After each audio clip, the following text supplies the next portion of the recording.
Kapitel 22-1, Gerade den Berg verlassen, 2. Kapitel 22, Gerade den Berg verlassen, 2. Long go, des sen Geister mighty im Einklang war, trat soffert ans End der Kutsch. Sein Onkel fragte, warst du es, der meinen Neffen auf dem Seeschiff gerettet hat? Miau je stieg aus der Kutsch, stellte sich auf die Deichsel und antwortet, es war nur ein Frage der Gelegenheit. Ich bin Chen Fei, darf ich nach deinem Namen fragen, Freund, warender Sprach. Strahlt auf der Stirn des edlen Onkels Chen Fei ein dreiblättrige weiß Lotusblume, die sein Kultivierung des weißen Lotus dritten Grades offenbart. Dies war ein freundschaftlicher Versuch one Hintergedanken. Miau je sprach einen leichten Zauber, und ein einblättrige weiß Lotusblume erschien auf seiner Stirn und gab sein Identität preis. Chen Fei nickte und sagt, es ist hier nicht angebracht, viel zu reden. Wir sprechen weiter, wenn wir in die Stadt zurückkehren, longo dreit sich und trug Chen Fei blitzschnell fort. Also hort, dass sein Neffe auf sie Piraten begegnet war, eilte im absichtlich nach. Nun, die sah, dass sein Neffe unverletzt war erleichtert und kehrte nach Hause zurück. Andernfalls hat ein Kultivierender auf einem Drachenross, der die Karawane eskortiert, so viel auf sie hinerigt. Och der silberhaarige Kultivierend ging. Die Karawane erreicht Donglai City, wo bereits ein Herrenhaus und Diener bereitstanden. Nach dem Aussteigen wird Miau je keineswegs schlecht behandelt. Die Magde und Diener waren sorgfältig instruiert und hatten einen erstklassigen Hof für ihn hergerichtet.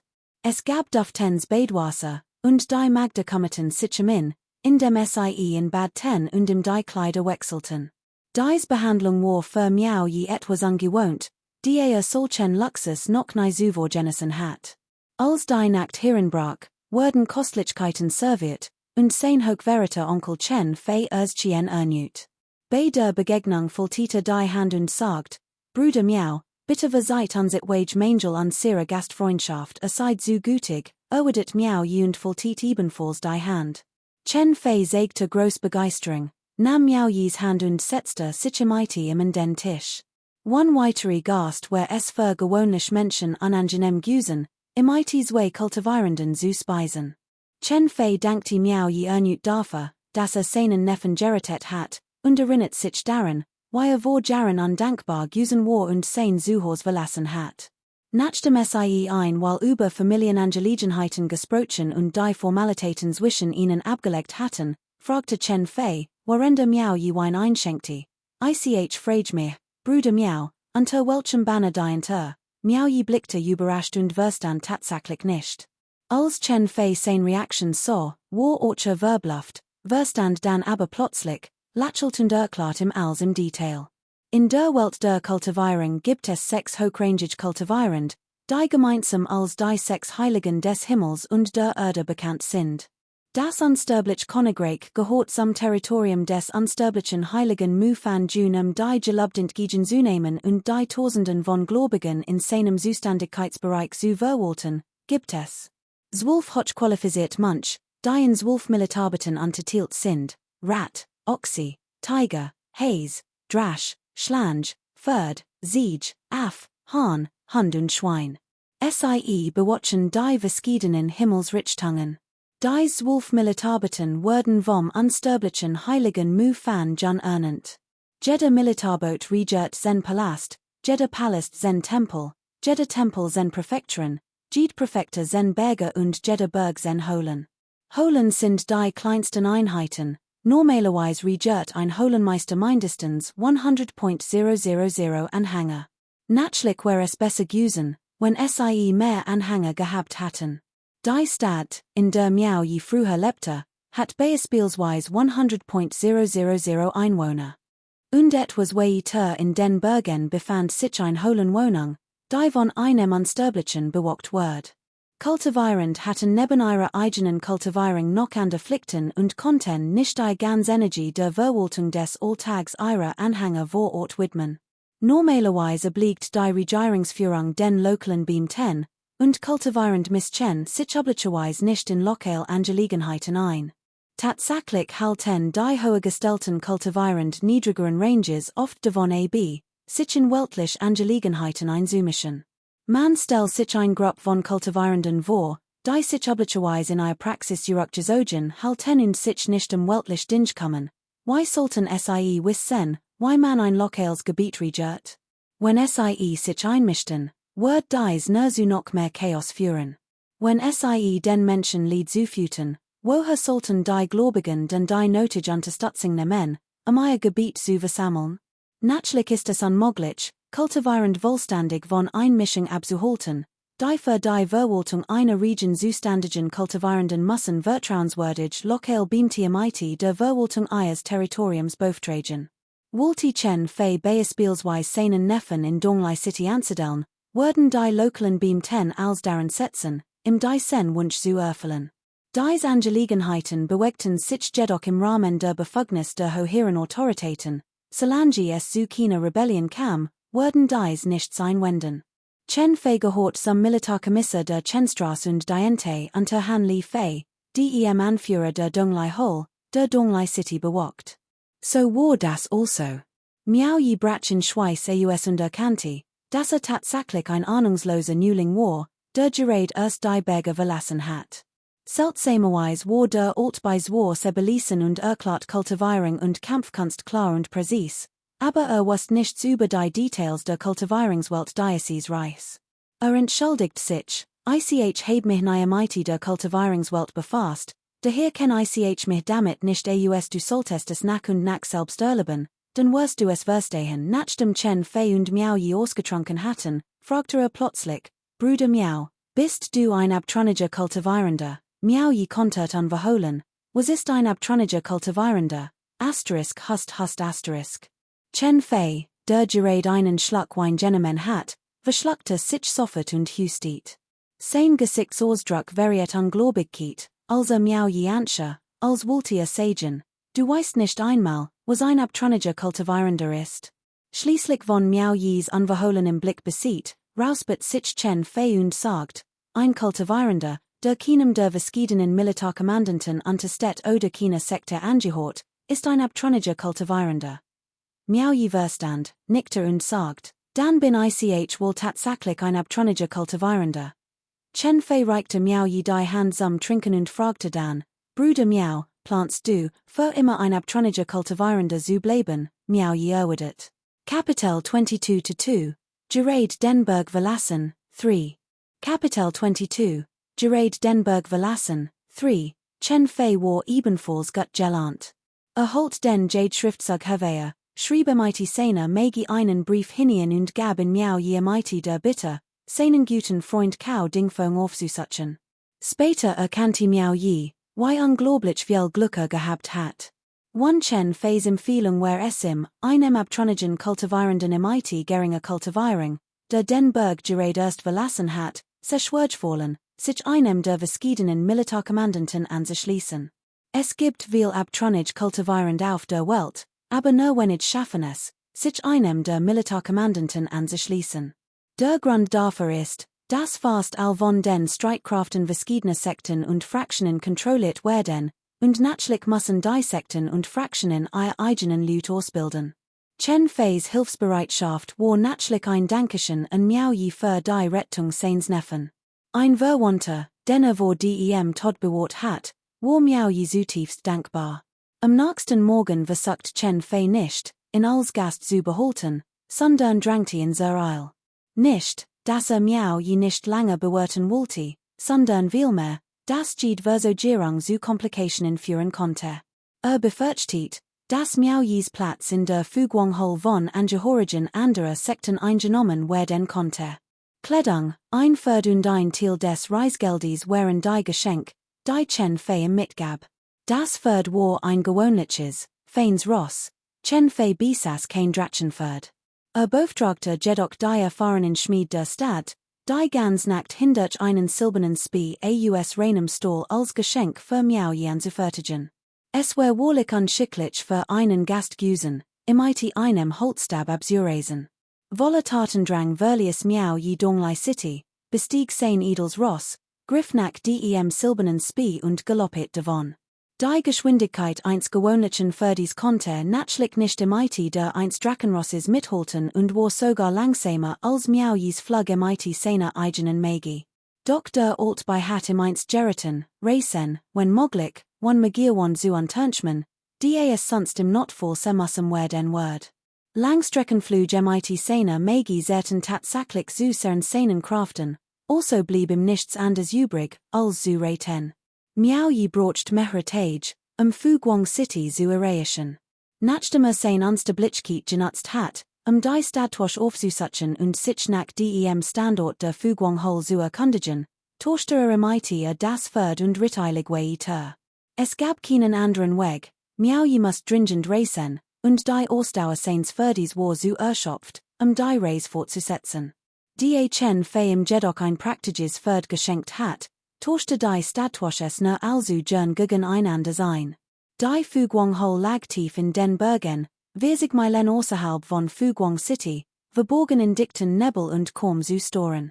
Miaoyi dacht, die Fugwang Hall ist ein gewöhnlich Höhlenwohnung, sonst wird SIEJA nicht Hall heißen.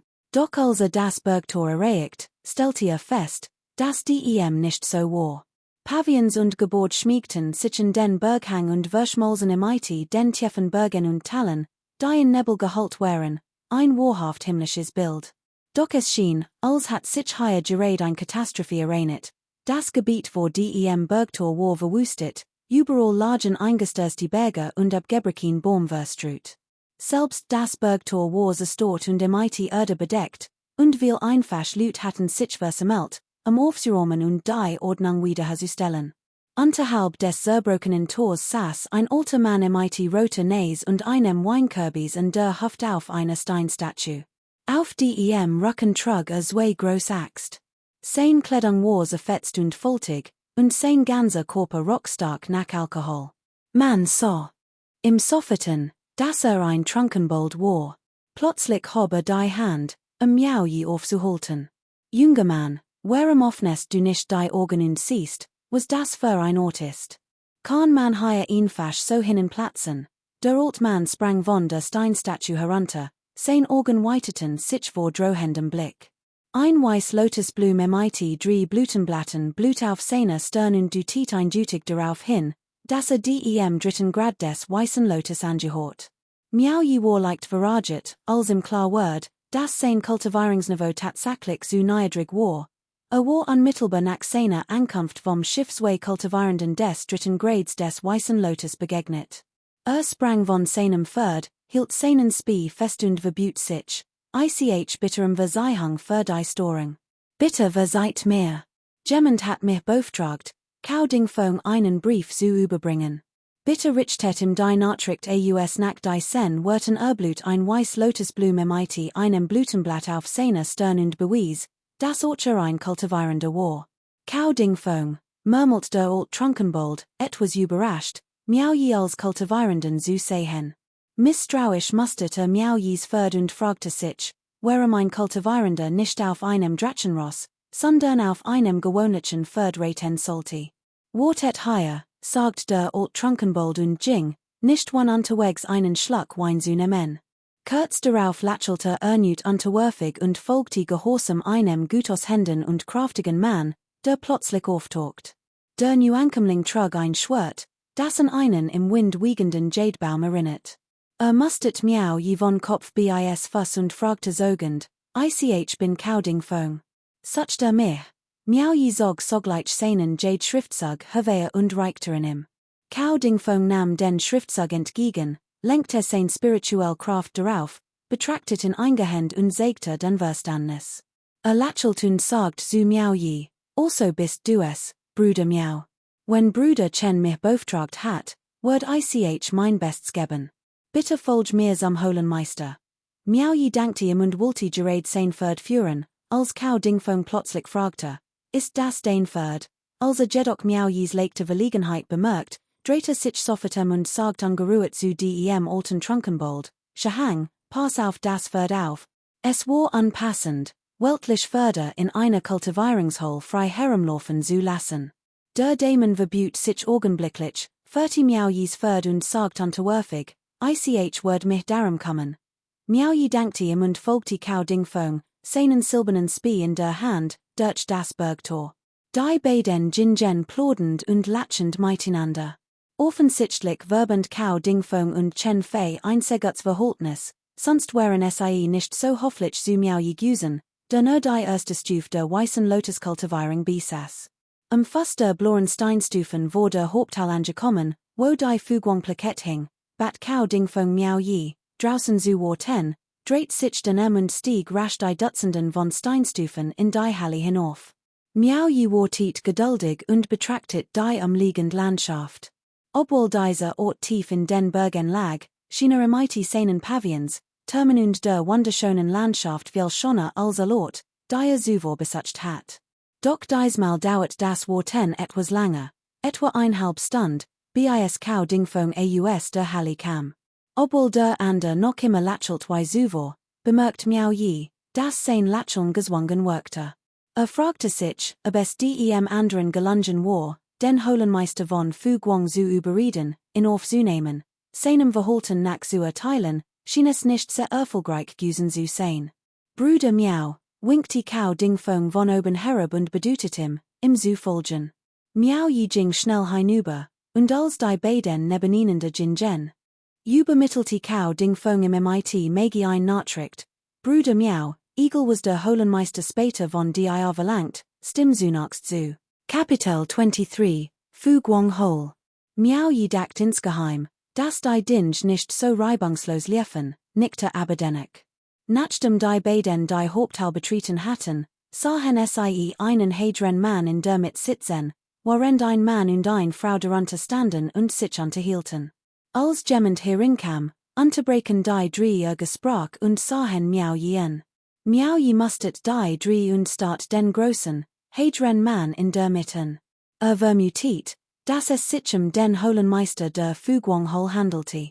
Bruder Miao, das ist unser Holenmeister.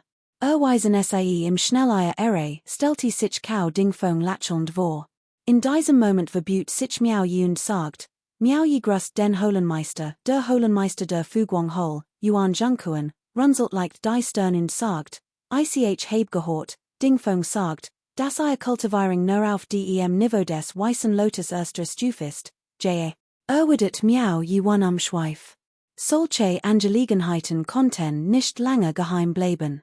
Offenbart sein Dharmaform auf der spirituellen Plattform, woraufhin das illusionary Bild einer einblättrigen weißen Lotusblume flüchtet. Ein Mann und eine Frau, die an standen, blickten Kau Dingfong an und schüttelten hilflos die Köpfe. Kau Dingfong lächelt, offenbar Großmut und Respekt zu zeigen. Der Holenmeister Yuan Zhengkuan sagt weder cool noch warm, Dingfong folgt mir sieht weilen jaren.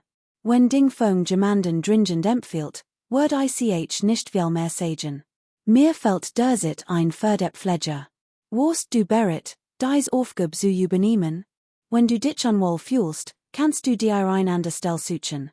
Miao yi wusste nicht, was ein Pferdepfleger war, aber die Kau Dingfong in zuvor angewiesen hat, stimmte selbstverständlich zu, ihr Untergebener ist bereit, dem Holenmeister zu gehorchen. Yuan Zhengkuan strich sich übers Kinn und sagt, dann sind wir von nun an ein Family Dingfong, bringen runter und Riegel als, Miao yi und Kau Dingfong dankten im Unsogen sich zurück. Miao yi verließ die Haupthalle und folgte Kau Dingfong hinter den Berg. Dort rief Kau Dingfong den alten Trunkenbold Shahang und eine Frau zu sich. Shahang nickte und verbot sich wie zuvor, während die Frau den Kopf hob. Shahang, Frau Shahang, das ist ein neuer Pferdepfleger. Konnte ihm bitte helfen, als zu regeln? Ist gerade erst angekommen, also helft ihm bitte, falls etwas nicht weiß. Kau Dingfong hat noch andere Dinge zu erledigen.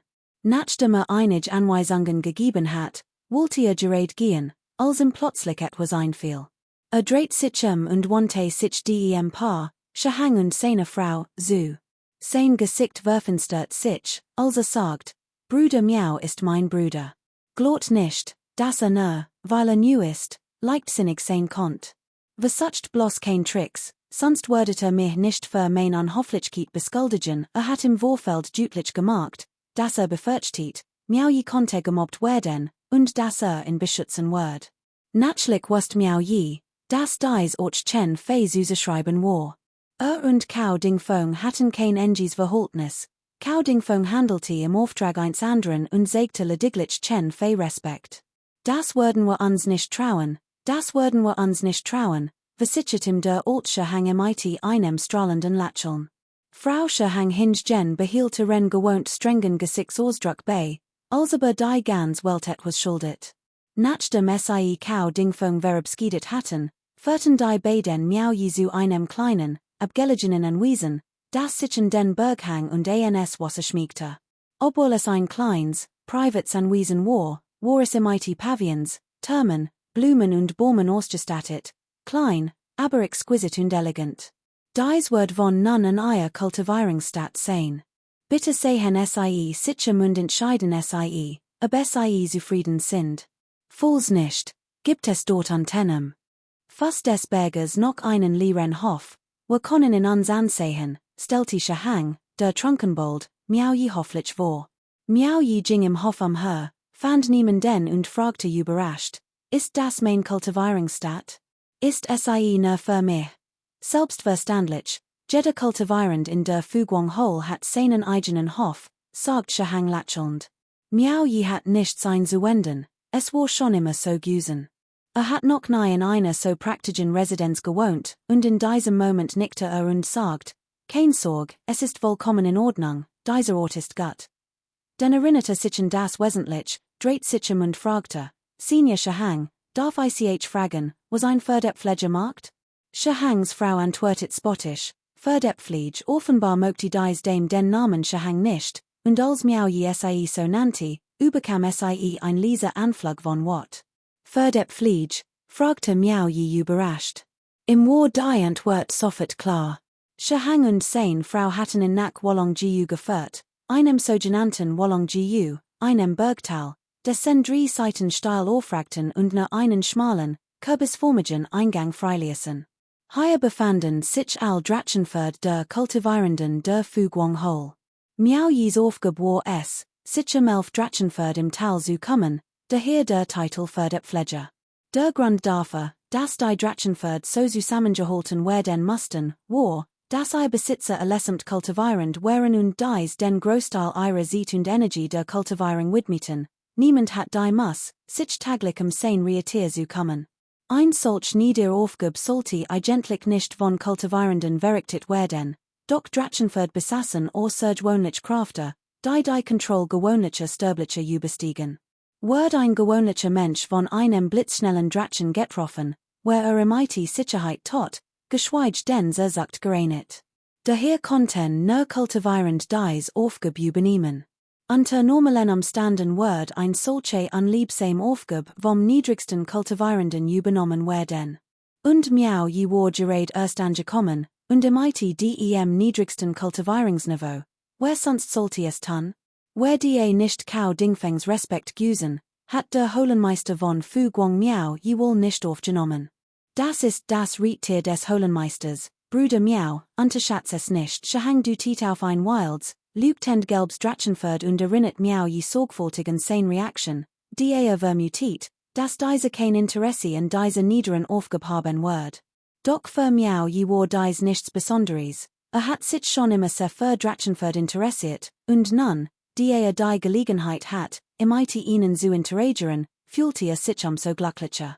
Die Miao Yi nicht enttäuscht wirkte, atmet Hang erleichtert auf.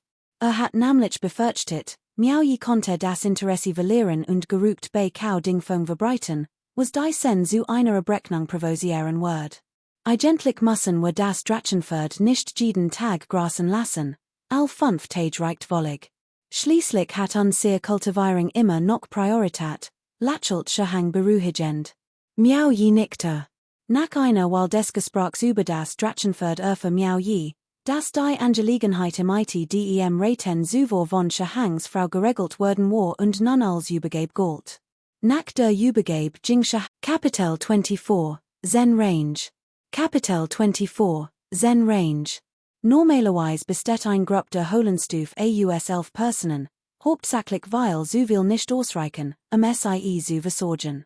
Es sollte bekannt sein, Das bei jeder Aufnahme Person die jahrliche Verteilung von Weihrauch und die Gebiet der Gläubigen durchgeführt werden müssen. Während die beiden sich im Hof unterhielten, traf die Dame der Zen Range ein, gefolgt von zwei schönen und ängstlichen Dienerinnen. Dies beiden Dienerinnen wurden von Cao Dingfeng aus Fu Guang City geschickt, ihnen im Alltag zu dienen. Lady Shi Hang sagte mighty unverandatem Gesichtsausdruck zu Miao Yi, mir dienen. Miao Yi beobachtet, wie die beiden Dienerinnen ihr Kopfe tief senkten. Fühlte sich immer noch nicht an dies Behandlung gewohnt, hauptsächlich weil zuvor nie richtige mighty Frauen interagiert hat. Fühlte sich etwas verlegen, wie ein junger Mann. Konnte nicht anders, als Shi Hang anzusehen und zu fragen, hat jeder kultivierend das? Wenn jeder kultivierend das hat, würde es one zu sagen nehmen, andernfalls wäre es ziemlich peinlich. Shi Hang lacht verlegen, one etwas zu sagen. Lady Shi Hang sagt sarkastisch, wir haben nicht das Glück, solche Dienerinnen zu haben. Es ist schon ein Segen, dass wir nicht von anderen herumkommandiert werden. Miao Yi war verbluft. Im Word klar, dass die Kultivierungsstufe Diocese Paris und Cao Dingfeng nur des Holenmeisters unterliegen war, a Status aber grundverschieden schien. Tatsächlich war es Cao Dingfeng, der ihnen nach Belieben Befehle teilen konnte.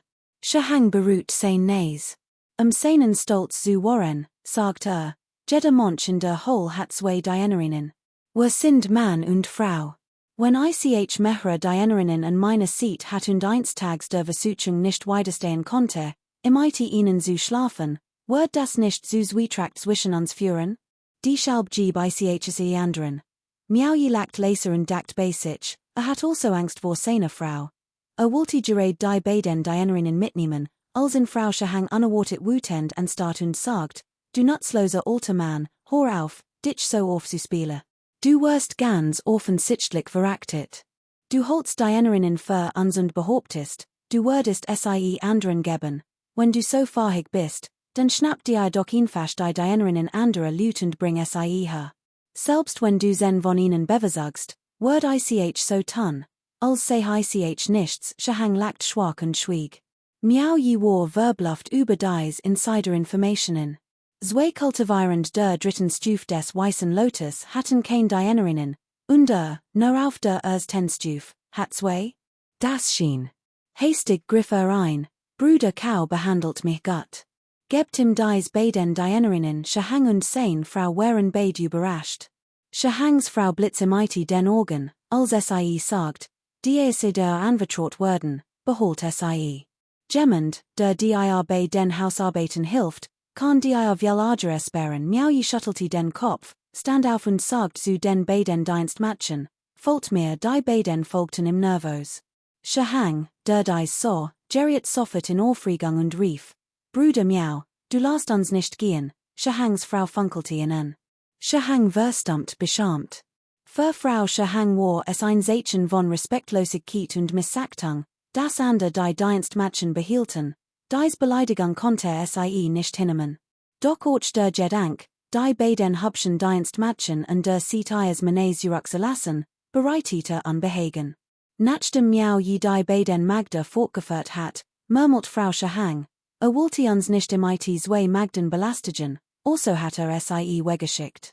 Der junge Mann ist gar nicht so schlecht, wenn ein kultivierender Magda hat, gehorten sie ihm, ob lebendig oder tot. Abgesehen von niederen Arbeiten konnte der kultivierende ihnen Mädchen, was wollte, also. Je mehr, desto besser, in der Hoffnung, von einer Skar schöner Frauen umgeben zu sein. Als Miao Yi die beiden Magda zu Cao Dingfeng bracht, lehnte diese zunächst ab, doch angesichts Miao Yis Aufrichtigkeit akzeptierte sie schließlich. Sein Zunegung zu Miao Yi, neben seiner Beziehung zu Chen Fei, war deutlich gewachsen. Geleitet Miao Yi persönlich sehr Tua und sagt ihm, soll sich bei Bedarf in Zukunft wenden. Auf dem Rückweg zu seiner Kultivierungsstadt wird Miao Yi allmählich bewusst, dass der Verlust seiner beiden Dienerinnen in Zukunft wirklich unpraktisch sein konnte und wohl einige Aufgaben selbst übernehmen muss. Zumindest hat sein Kultivierungsniveau noch nicht den Punkt erreicht, an dem Essen und Trinken auskommen konnte. Es schien, als müsste auch in Zukunft, Genor y warend seiner Kultivierung auf der Insel, als selbst Regeln, Eagle y grosso Decline. Ulzer zur Villa zurückkehrt, war Teacher Hang bereits auf in und Zog in freudig zu einem Festmahl in ihr Haus. Hangs Frau hat persönlich einen Tisch voller kostlicher Leckereien vorbereitet, in zu bewirten, und natürlich must Miao ihr dann kennen. Doch sobald siemit Hangs Frau ansprach, bemerkt wie sicher Gesichtsausdruck verdustete. Natürlich must Miao je nach dem Grund fragen, Madam, scheinen es nicht zu mögen, das ich Hangs Frau nennen. Habe ich etwa beleidigt, kennen die Details nicht, daher kann ich ihnen keinen Vorwurf machen, Lady Hang verheimlichte ihm nichts, denn Miao je wird ohnehin irgendwann einiges herausfinden. Anstatt später verachtet zu werden, war es besser, die Wahrheit von vornherein zuzugeben, und so enthüllt sie. Es stellte sich heraus, dass ihr Anrede mit Hang rein sarkastisch und demütigend war. Hangs richtiger Name war Yang Xiu, und Lady Hangs richtiger Name war Luo Jun. Waren die ranghöchsten Mitglieder der Fuguang-Hole. Während der Holenmeister und andere Mitglieder häufig wechselten, blieben dort. Wann immer ein Feind die Fuguang-Hole angriff, leistet das Paar seinen Beitrag, selbst zu kämpfen. Werden die Holenstreitkräfte besiegt, ergeben sich. Doch der jetzige Anführer der Fuguang-Hole, Yuan Zhengquan, hat das Gebiet der Hole erst vor einem Monat erobert. Leben zu retten, ergab sich das Paar erneut Yuan Zhengquan, ihres Wolfte Capitulation. Ihre Capitulationen hatten berücksichtigt gemacht, niemand in der Fuguang-Hole respektiert und sen Capitulationen und sen Capitulationsfrau zu nennen, war gleichermaßen höhnisch und beleidigend. Nachdem Miao Yi dies gehört hat, brach in Schweiß aus und erkannte, wie furchteinflößend flossend die beiden waren. Im Word sein eigen Unhofflichkeit bewusst, die angesprochen hat, die Situation richtig zu verstehen, und kau Dingfengs Beispiel gefolgt war. Kein Wunder, dass die Frau der Zen Untergebenen verraget osse. Es war seltsam, wenn im Nack dieser Demütigung noch wohlgesonnen war. Miao Yi stand rasch auf, verschränkte die Hand und entschuldigt sich. Unwissenheit ist kein Verbrechen, lagen winkte und fühlte sich erleichtert, nachdem ihren Groll gosset hat. Doch als Yang Xiu mit gesenktem Kopf und niedergeschlagenem Blick trinken sah, stieg in auf. Wutend fu innen, die zu folgen, bringt act Leben lang Unglück. Ich bin ein ehrwürdig kultivierend des dritten Grades des Weißen Lotus, und trotzdem lasse ich mich von ein paar Kultivierenden des zweiten Grades herumkommandieren und anbrüllen. Bist du überhaupt ein Mann? Wann wirst du endlich etwas mit beweisen und mir erlauben, erhobenen Haupts zu gehen und ein respectable Person zu sein? Kapitel 25, die wir Dame Reach.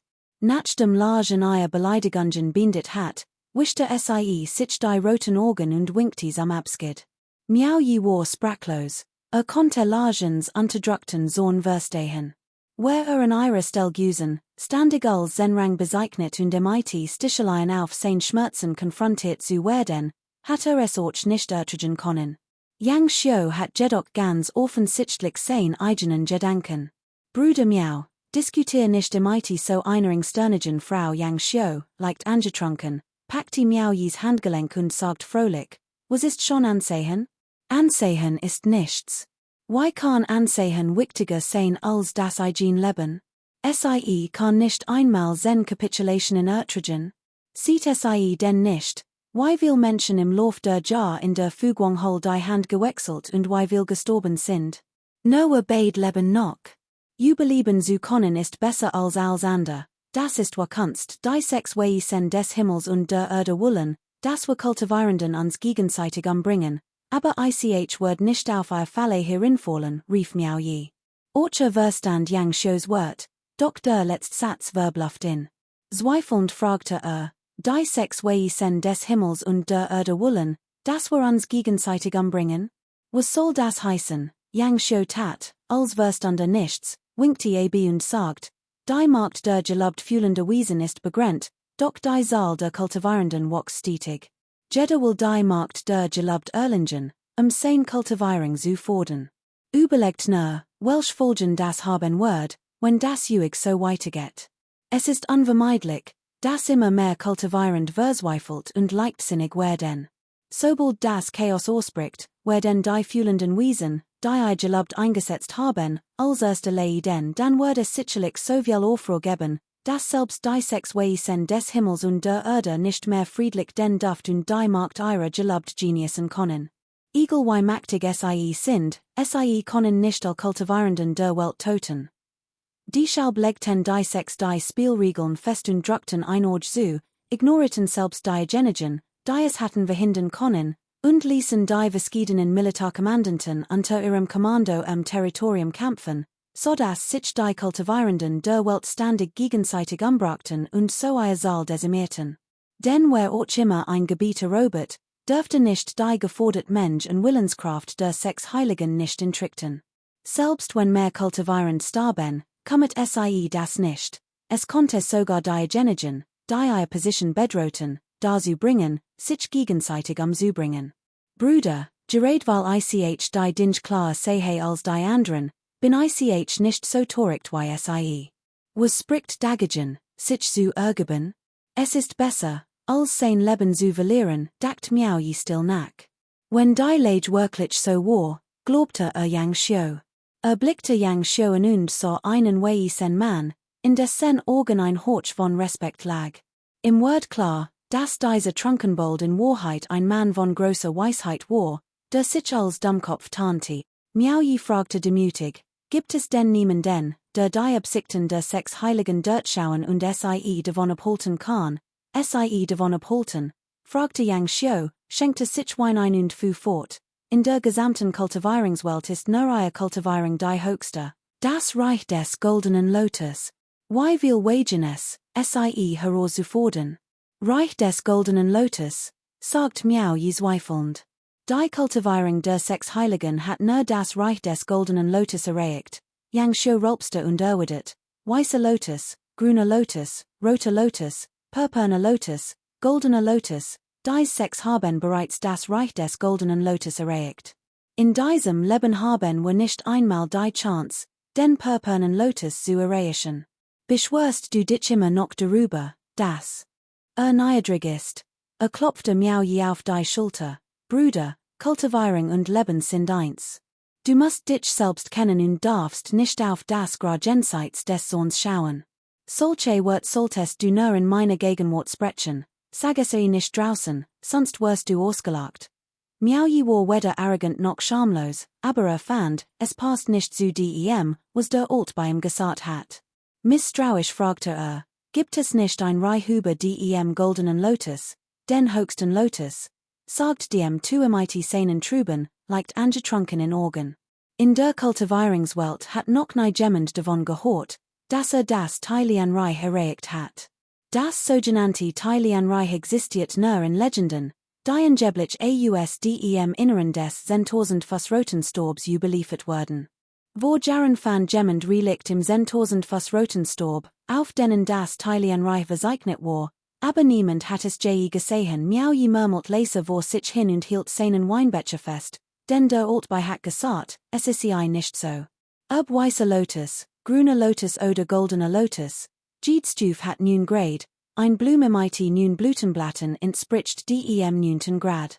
Laut dem Alten beiteilte die Kultivierungsstufen in vier Hauptstufen ein, erstens die Methode des Wanderns, zweitens die Methode des Fliegens, drittens die Methode des Schwebens, und viertens die Grenzenlos Methode. Kultivierend des weißen und grünen Lotus, die sich nur frei auf dem Land bewegen und nicht fliegen können, ordnet der Alt bei der ersten Stufe, der Methode des Wanderns, zu.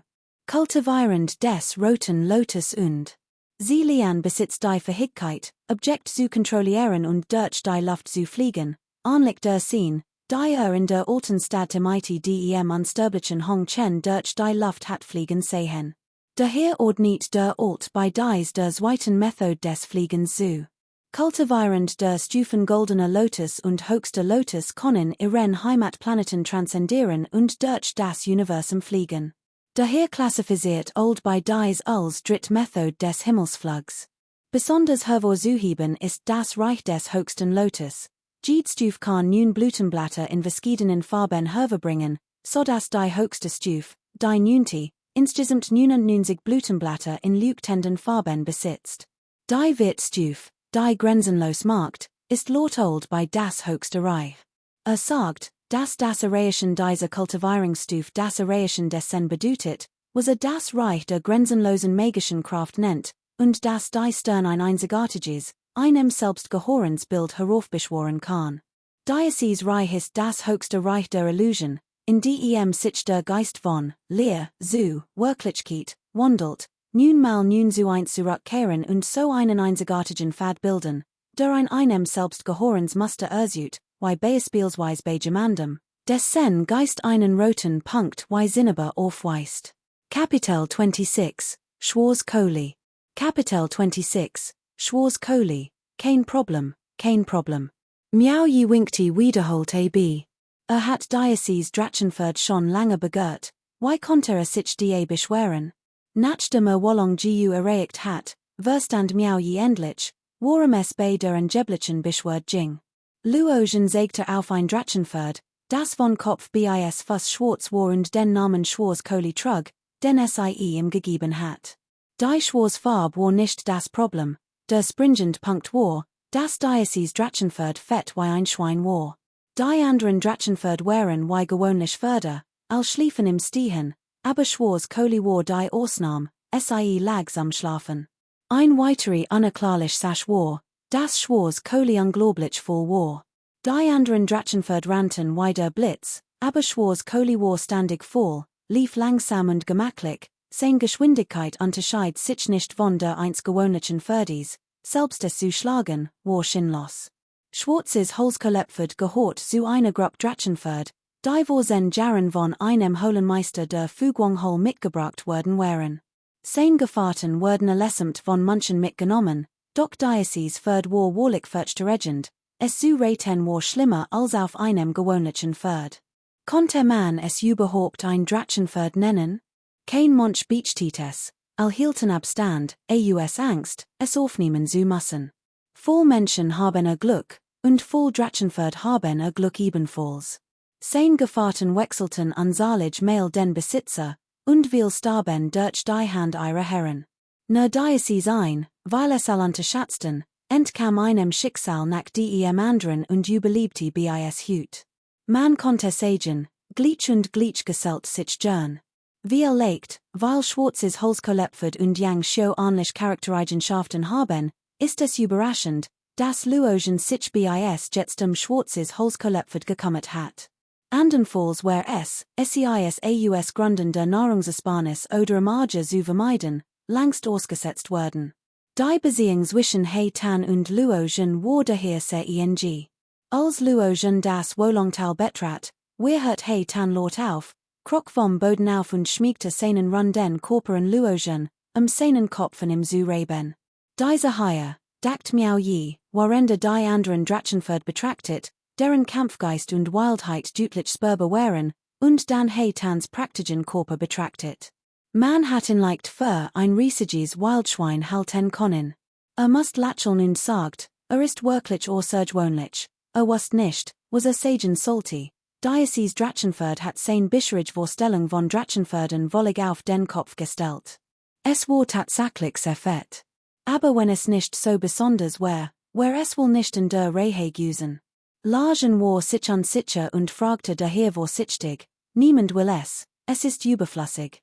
Falls du es brauchst, benötigst du nicht die Erlaubnis des Holenmeisters, ich habe sowieso kein Reittier, also ist eins besser als gar keins, sagt Miao je lächelnd. Es hat aber auch einen Nachteil.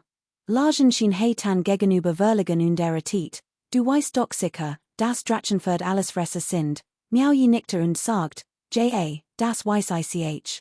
Lagen sagt etwas should bewusst, Tan ist nur Fleisch, kein vegetarisches Essen, das ist einfach, sagt Miao je lächelnd. Wenn ich mich recht erinnere, wird das Futter für dies Drachenford von Luten aus Fugwang City gebracht, richtig, genau. Lagen schüttelte nur den Kopf und sagt one Schweif. Black Charcoal frisst nur Meeresfrucht wie Fisch und Garnelen, Fleisch von Landtieren wie Huhn oder entmag es nicht.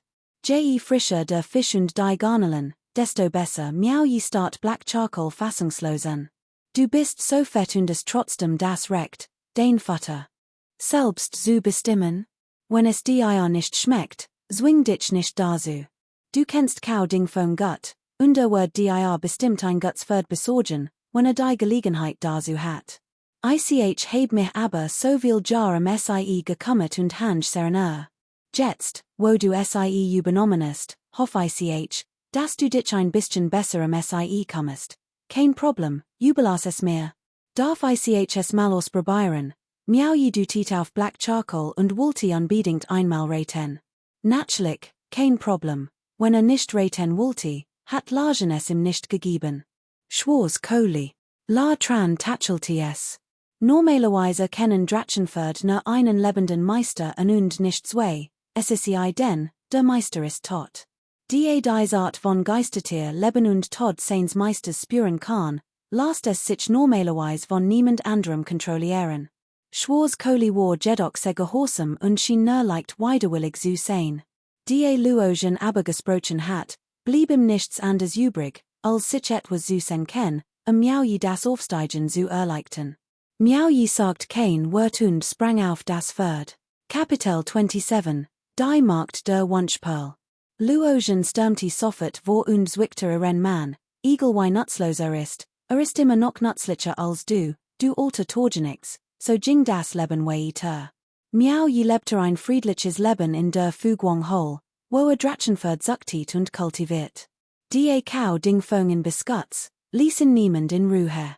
Im Gegenteil, Yang Shou und seine Frau wurden weiterhin im niederen Arbeiten betraut. Jedes Mal, wenn sie zurückkehrten, schimpfte Luogen sofort im Yang Shou und nannte in einen alten Torgenix und so weiter. Gelegentlich besucht Kau ding Fong Miao Yi. Abgesehen von die Sen drehen schien die Fügwang-Hole Vergessen zu haben, das es in dort gab. Sita der Fügwang-Hole Beidstreten war und den Holenmeister Yuan Zhengkuen kennengelernt hat Miao Yi in wieder gesehen. Hat gehört, dass sich zum Kultivieren zurückgezogen hat. Hinzu kam, dass sich einige andere in Abgeschiedenheit zurückgezogen hatten, zu kultivieren, so dass Miao Yi nicht einmal als sein Holenbruder kannte.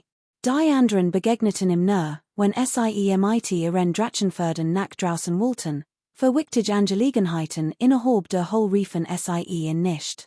Vielleicht hielten sie sein Kultivierung für zu gering und nutzlos, und die Kau ding Fongen Biscuits, blieb ihnen nichts anderes übrig, als im Respekt zu erweisen, wenn Niederarbeiten verrichten musst. Miao Yi fühlte sich vergessen, also kultivierte weiter, zog sein Drachenford auf und kümmert sich den fetten, schweinähnlichen schwarzen Holzkohl. Ein Schneesturm tobte und hüllte das Land in einen silbernen Mantel. Im ersten Winter nach seiner Ankunft in der Fügwang-Hole betrat Miao Yi schließlich zum zweiten Mal die Großhalle der Fügwang-Hole.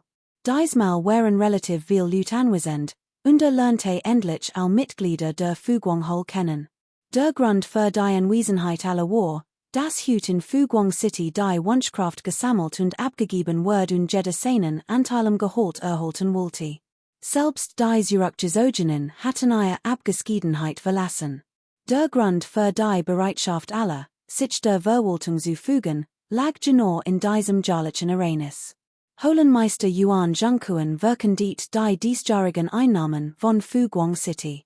Bei einer Bevölkerung von über 100.000 Einwohnern wurden über 100 Wunschkraftperlen gesammelt. Davon mussten 8 Zentel abgegeben werden, und die Hole selbst dürfte nur 2 Zentel, etwa 20 Wunschkraftperlen, behalten.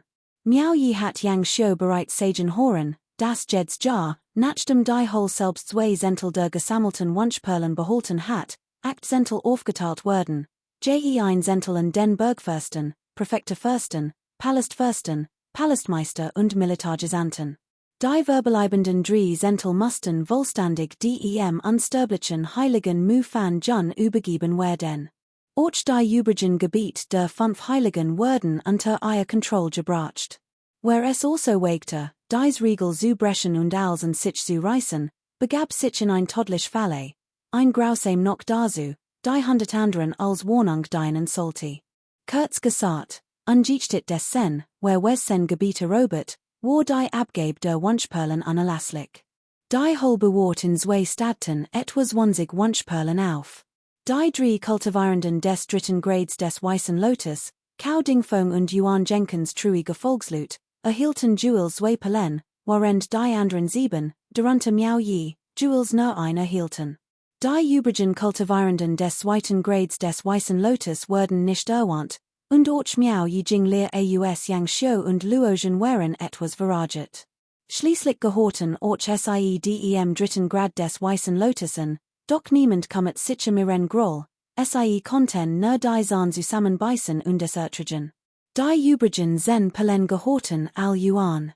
Zhengkuen, aber laut Yang Xiu behielt SIE normalerweise nicht all, sondern behielt einig als Belohnungen zurück. Wer hart arbeitet und einen Beitrag leistet, muss belohnt werden, sonst ist niemand mehr bereit, sich anzustrengen. Die meisten, die gekommen wären, ihren Lohn abzuholen, wären zufrieden, nur Luozhen konnte nicht lächeln. Fühlte sich von Groll erdrückt, wie leicht weil die Belohnung für zu gering hielt.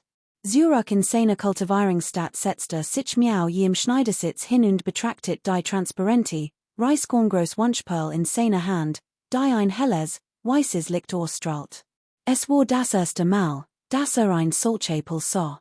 Laut Yang Xiu war dies Reiskorngroß Wunschperl die Verkörperung der Wunsch von 1000 Gläubigen innerhalb eines Jahres.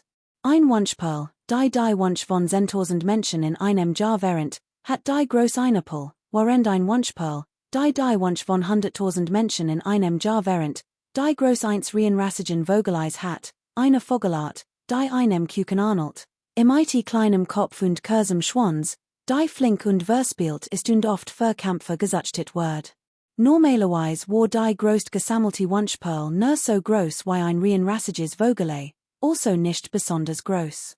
Miao Yi war gespannt darauf, die Wirksamkeit der lange Senten Wunschperl zu testen. Öffnet den Mund, 40 SIE ein und sprach einen sauber, SIE zu aktivieren. Unmittelbar nach der Veredelung spürte Miao Yi die immense Kraft der 7 Emotionen und Sexwunsch, die in der Wunschperl enthalten waren. Es waren die chaotischen Gedanken der 7 Emotionen und Sexwunsch, Freude, Zorn, Trauer, Angst, Lieb, Hass, Lust, die negativen Emotionen von über 1000 Menschen, die seinen Geist beinahe überwältigten. Kapitel 28, der Bergfürst des Schauteigebirges. Laut Yang Xiu wird es Miao Yi mit seinem Kultivierungsniveau wohl ein Jahr kosten, dies Reiskorngroß Wunschkraftperl zu werfen. Doch mit der Methode, die gerade angewendet hat, seine 7 Emotionen und Sexwunsch direkt zu verbrennen, wird es vermutlich nicht allzu lange dauern. Mit anderen Worten, solange genügend Wunschkraftperlen zur Verfügung hat, konnte seine Kultivierungstechnik sein Niveau schneller steigen als das andere. Aufregung, Begeisterung und Ungewissheit. Muss es weiter testen und bestätigen. 3 Monate später war der Schnee in den Bergen vollständig geschmolzen, und Miao Yis Wunschkraftperlen waren fast vollständig aufgebraucht. Anders als Yang Xiu behauptet hat, ein Jahr zu benötigen, hat nur 3 Monate gebraucht, und das unter der Bedingung, dass all 3 bis 5 Tage sein Drachenfurt hutit. Sein Kultivierungsniveau hat sich betrachtlich erhöht. Ein einzig Wunschkraftperl von der Großeins Reiskorns hat im 5 Jahr Kultivierungszeit erspart. Ursprünglich hat der Alt bei gesagt, braucht 20 Jahr, den zweiten Rang des Weißen Lotus zu erreichen, doch nach 5 oder 6 Jahren des Kultivierens hat dies seit 5 Jahr verkehrt. Mit anderen Worten, braucht höchstens 10 Jahr, den zweiten Rang des Weißen Lotus zu erreichen. Wenn SIE in Wunschkraftperlen umwandeln wird, braucht nur 2 Perlen von der Groß von Reiskornen. Miao Yi war außer sich vor Aufregung.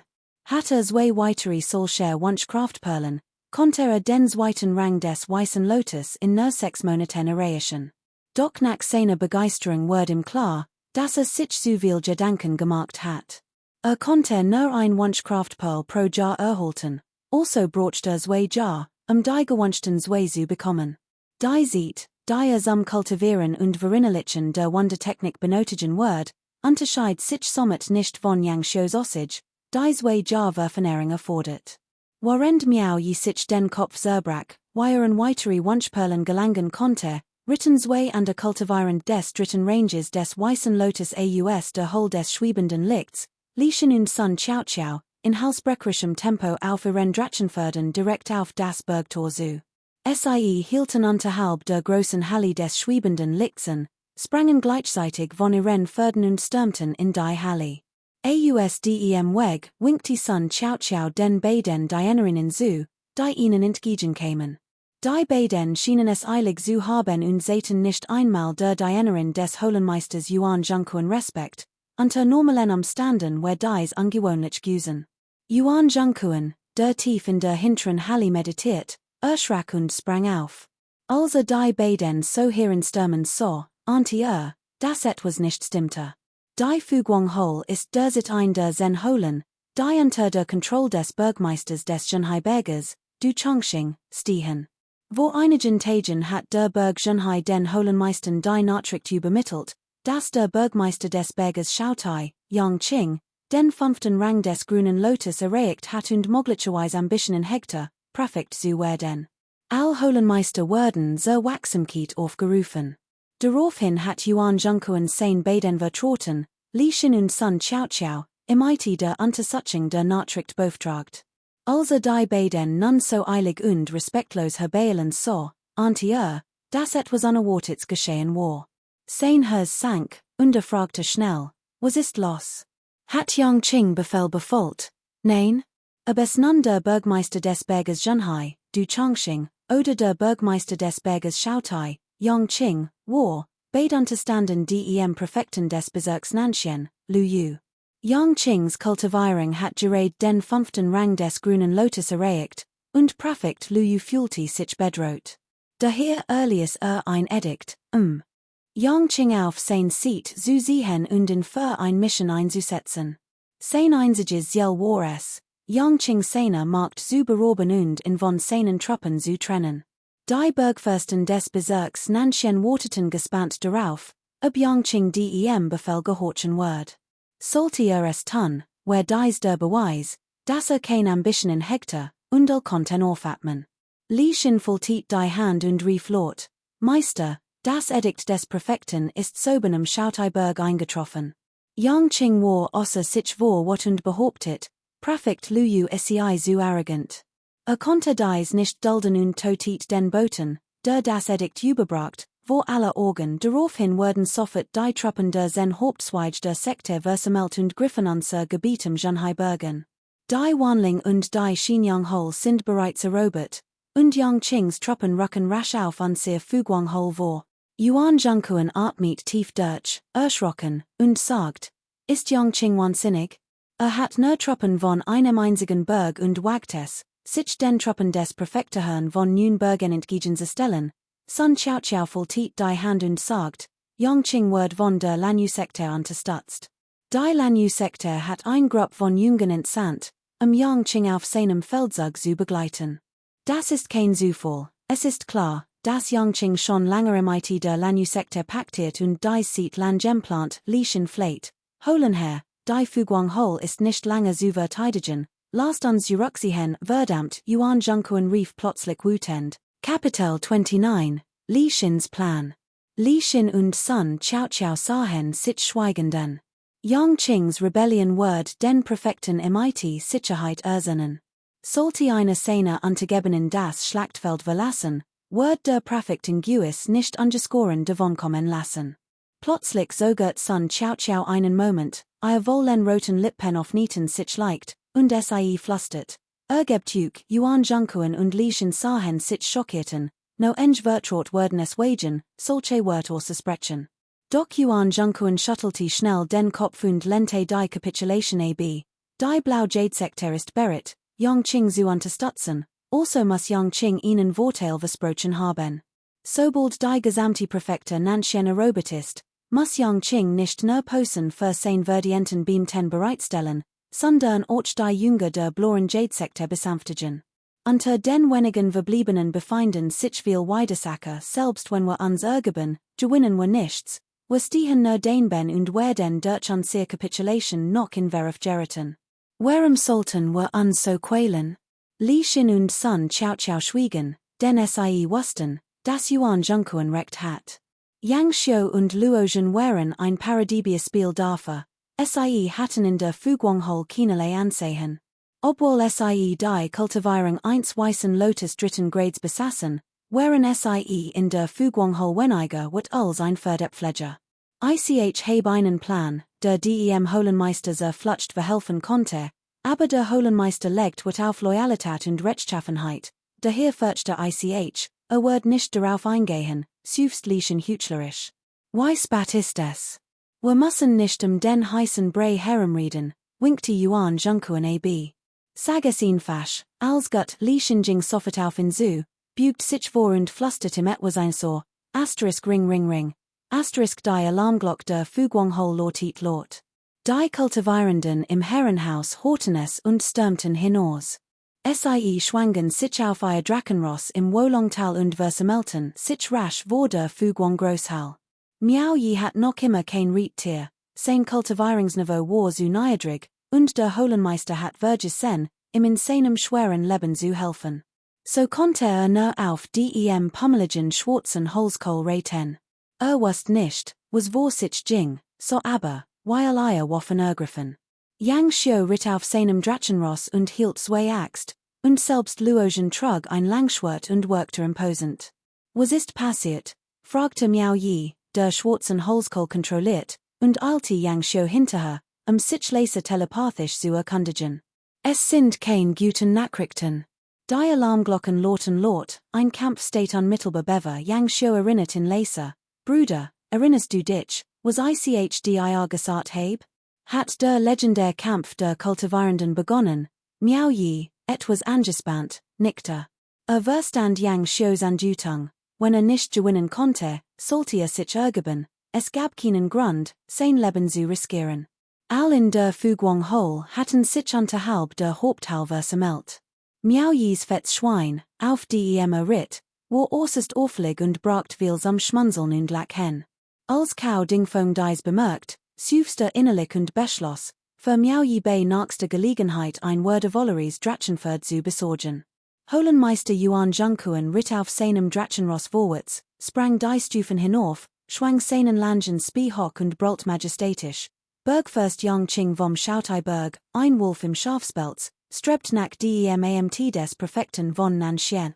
Hat rebelliert, all murmelten, und Miao Yi schickte sofort ein telepathisch Nachricht an Yang Xiu, sich nach der Lage zu erkundigen.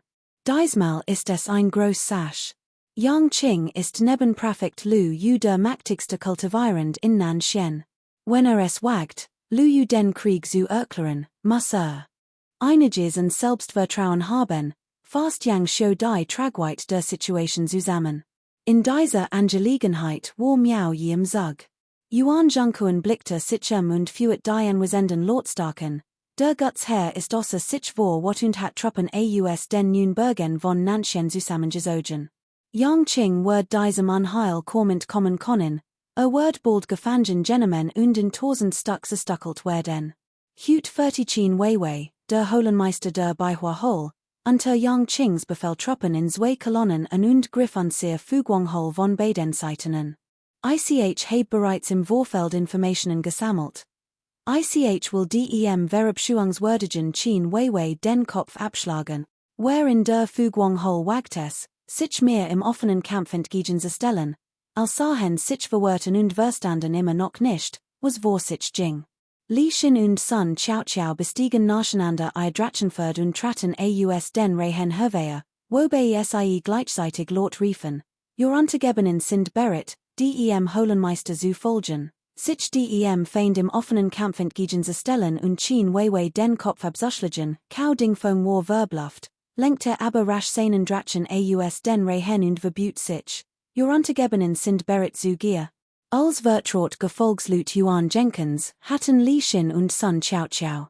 Geantwortet, why hatte da nicht reagieren können?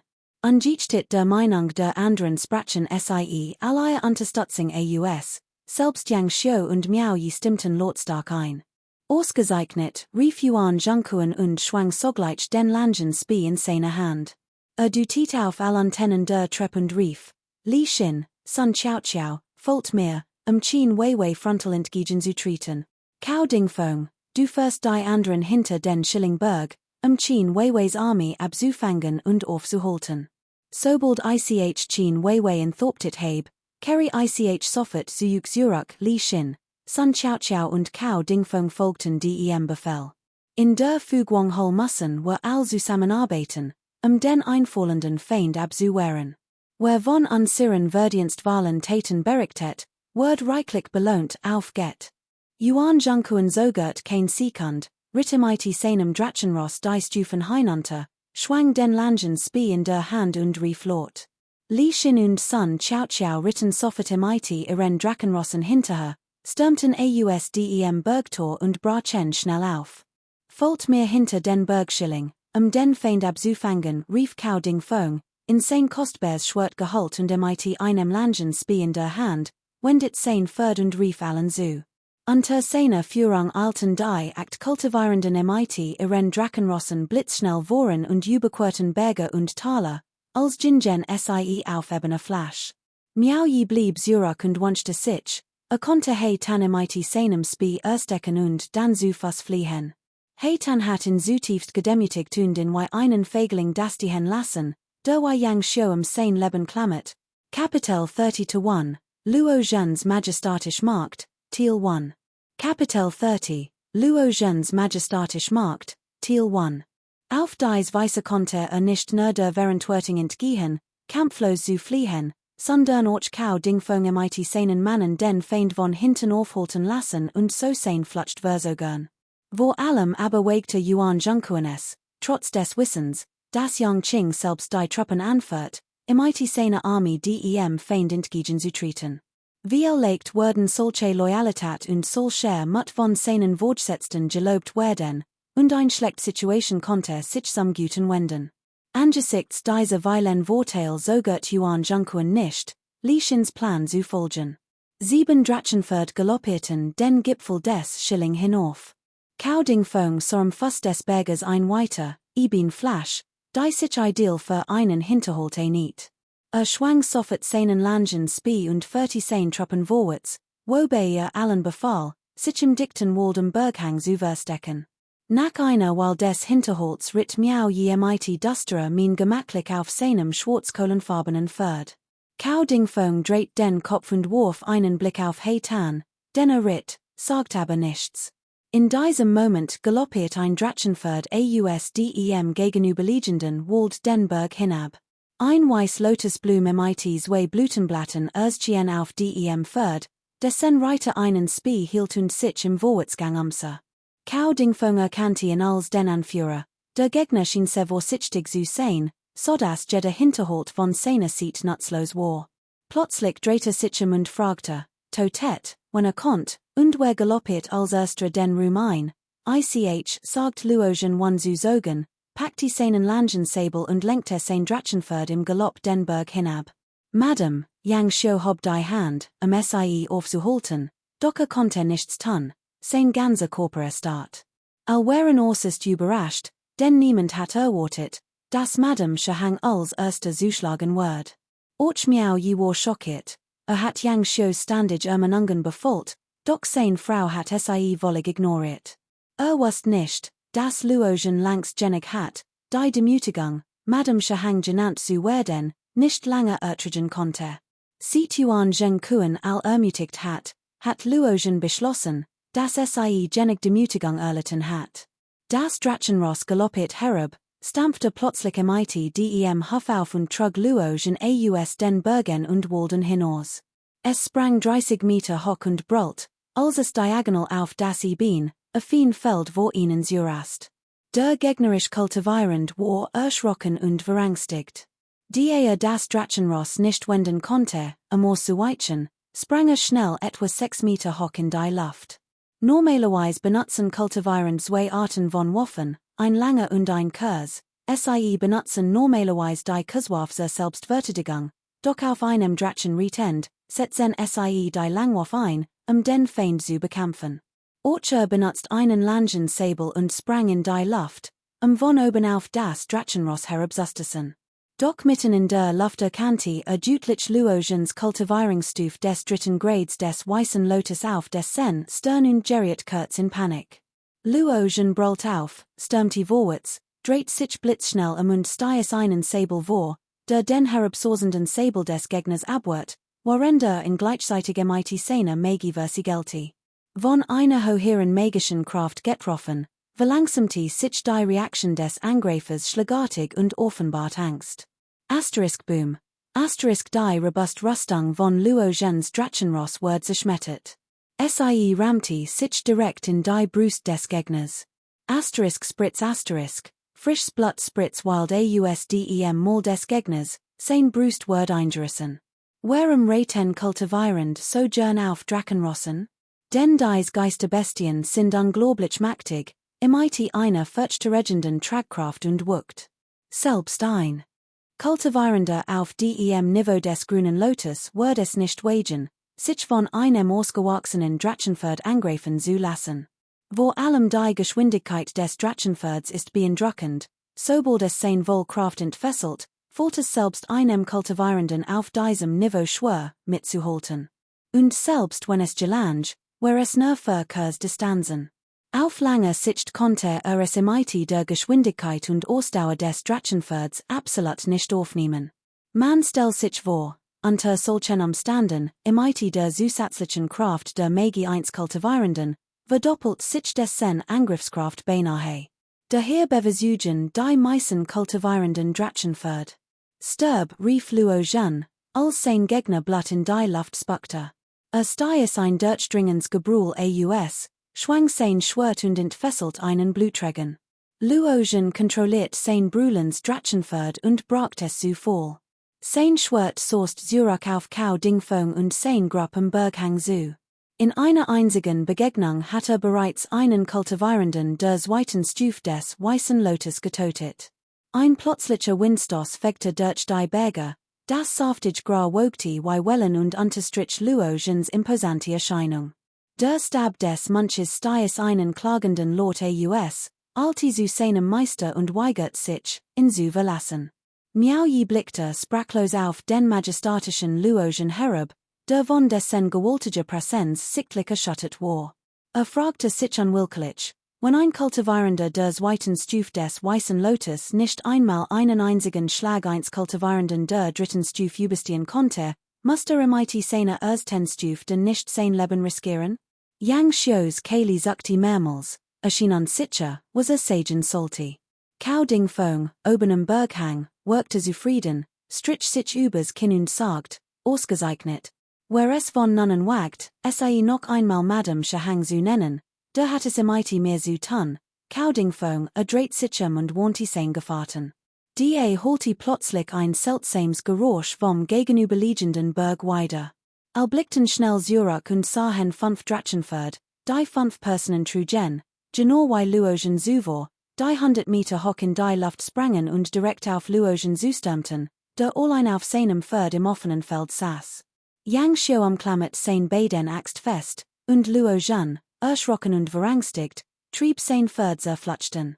Totete sei, rief Kau Dingfong kalt, hob seinen Spee und 40 Kapitel 30-2, Luogens majestatisch Markt, Teil 2. Kapitel 30, Luogens majestatisch Markt, Teil 2.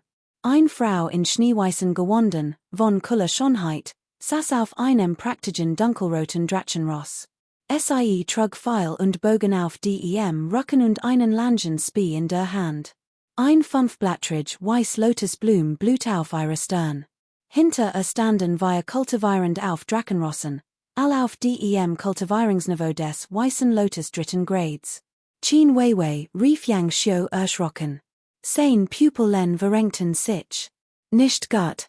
Wir sind all von Yuan Junkuan herangelegt worden, Diogenigen, die sich bereitwillig ergeben, wären in dieser Kunst natürlich gut, Verstand sofort, dass all in Yuan Jenkins Falle getappt wären.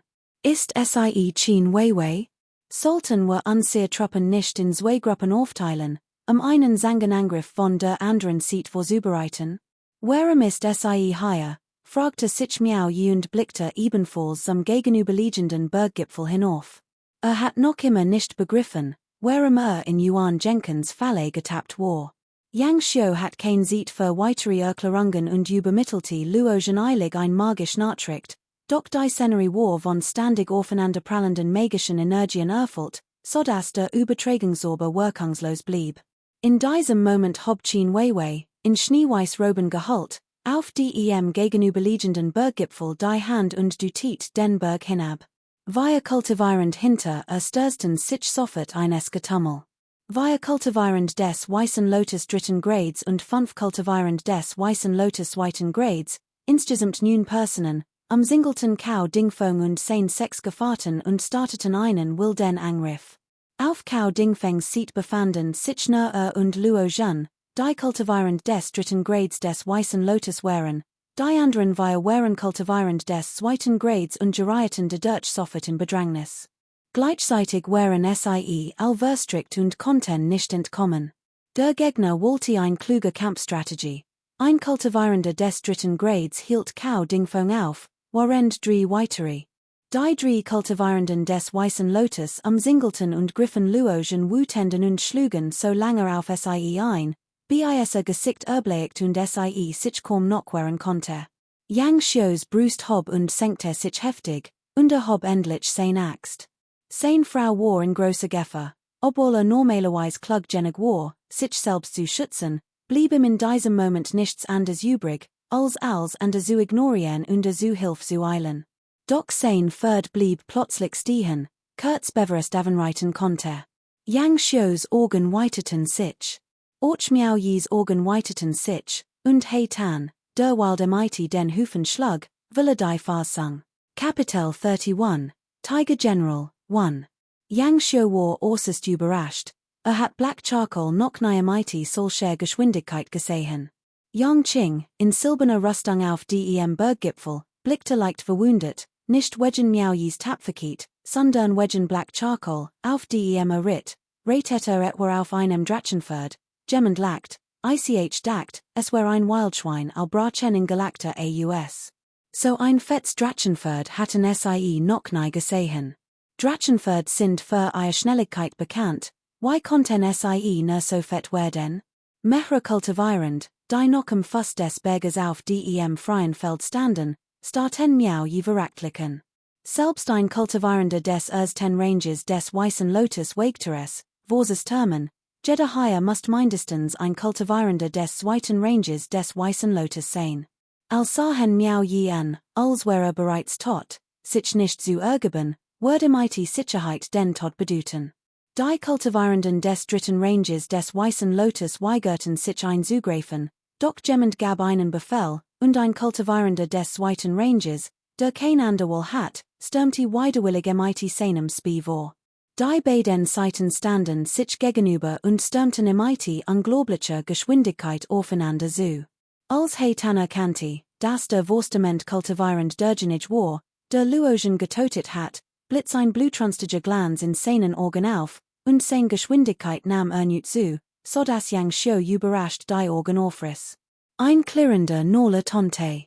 Die beiden prallten aufeinander, und die Augen des kultivierenden des zweiten Ranges des weißen Lotus weiteten sich vor Schreck. Hat nicht erwartet, dass die von ihm entfesselt Megi Miao Yis Aktionen nicht aufhalten konnte. Im Moment des Zusammenstosses bewegt sich Miao Yis Spee muhelos, zitterte leicht, lenkte den Stoss des Gegners ab und folgte ihm dann geschmeidig. Stiess einen Spee vor. Dies war ein Spee, den inmitten tausender Wellen geschmiedet hat, ein Spee, geschafft unter Wasserfallen und Mondlight, ein Spee, gestalt durch Jarlange Muhen, ein Spee, destilliert aus unsaligen Storingen von Bergen, ein Spee, der in der Verschmelzung von Mensch, Gesetz und Spee gipfelt. Zuvor, so der alt bei, hat in nur oberflächlich gut, doch nun, im IT einer mächten Spee statt eins Holzspeers, muss über betrachtlich Kraft verfügen. Augenblicklich durchbohrt der Spee die Brust des Gegners, und die Augen des kultivierenden zweiten Grades des weißen Lotus spiegelten Ungläubigkeit wider. Die beiden Drachenpferd galoppierten aneinander vorbei. Miao Yi stiess seinen Spee vor und schleudert seinen Gegner durch die Luft. Schwang seinen Spee und hieb über den Leichnam, der sofort zu Boden fiel und blutend zurückrollte. Miao Yi hob seinen langen Spee erneut und stürmte auf die Formation des Feindes zu. Von Gipfel bis fast herrschte still im Berg. Ein Kultivierender des Weißen Lotus Ten Ranges konnte einen Kultivierenden des Weißen Lotus Zweiten Ranges im Nu toten? Chen Weiwei runzelt leicht die Stern, ihr untergebenen Schienen wollig nutzlos zu sein. Yang Kon, in silberner Rüstung und MIT funkelnden Augen, begen Miauen gi eingehend zu beobachten. Zwei Kultivierend des Weißen Lotus Zweiten Ranges stürmten aus der Formation und versperrten Miauen gi den Weg. Beide waren wütend, Kamerad war auf beinahe demütigend Weise getötet worden, und sie hatten nicht erkannt, wie mächtig Miauen gi wirklich war.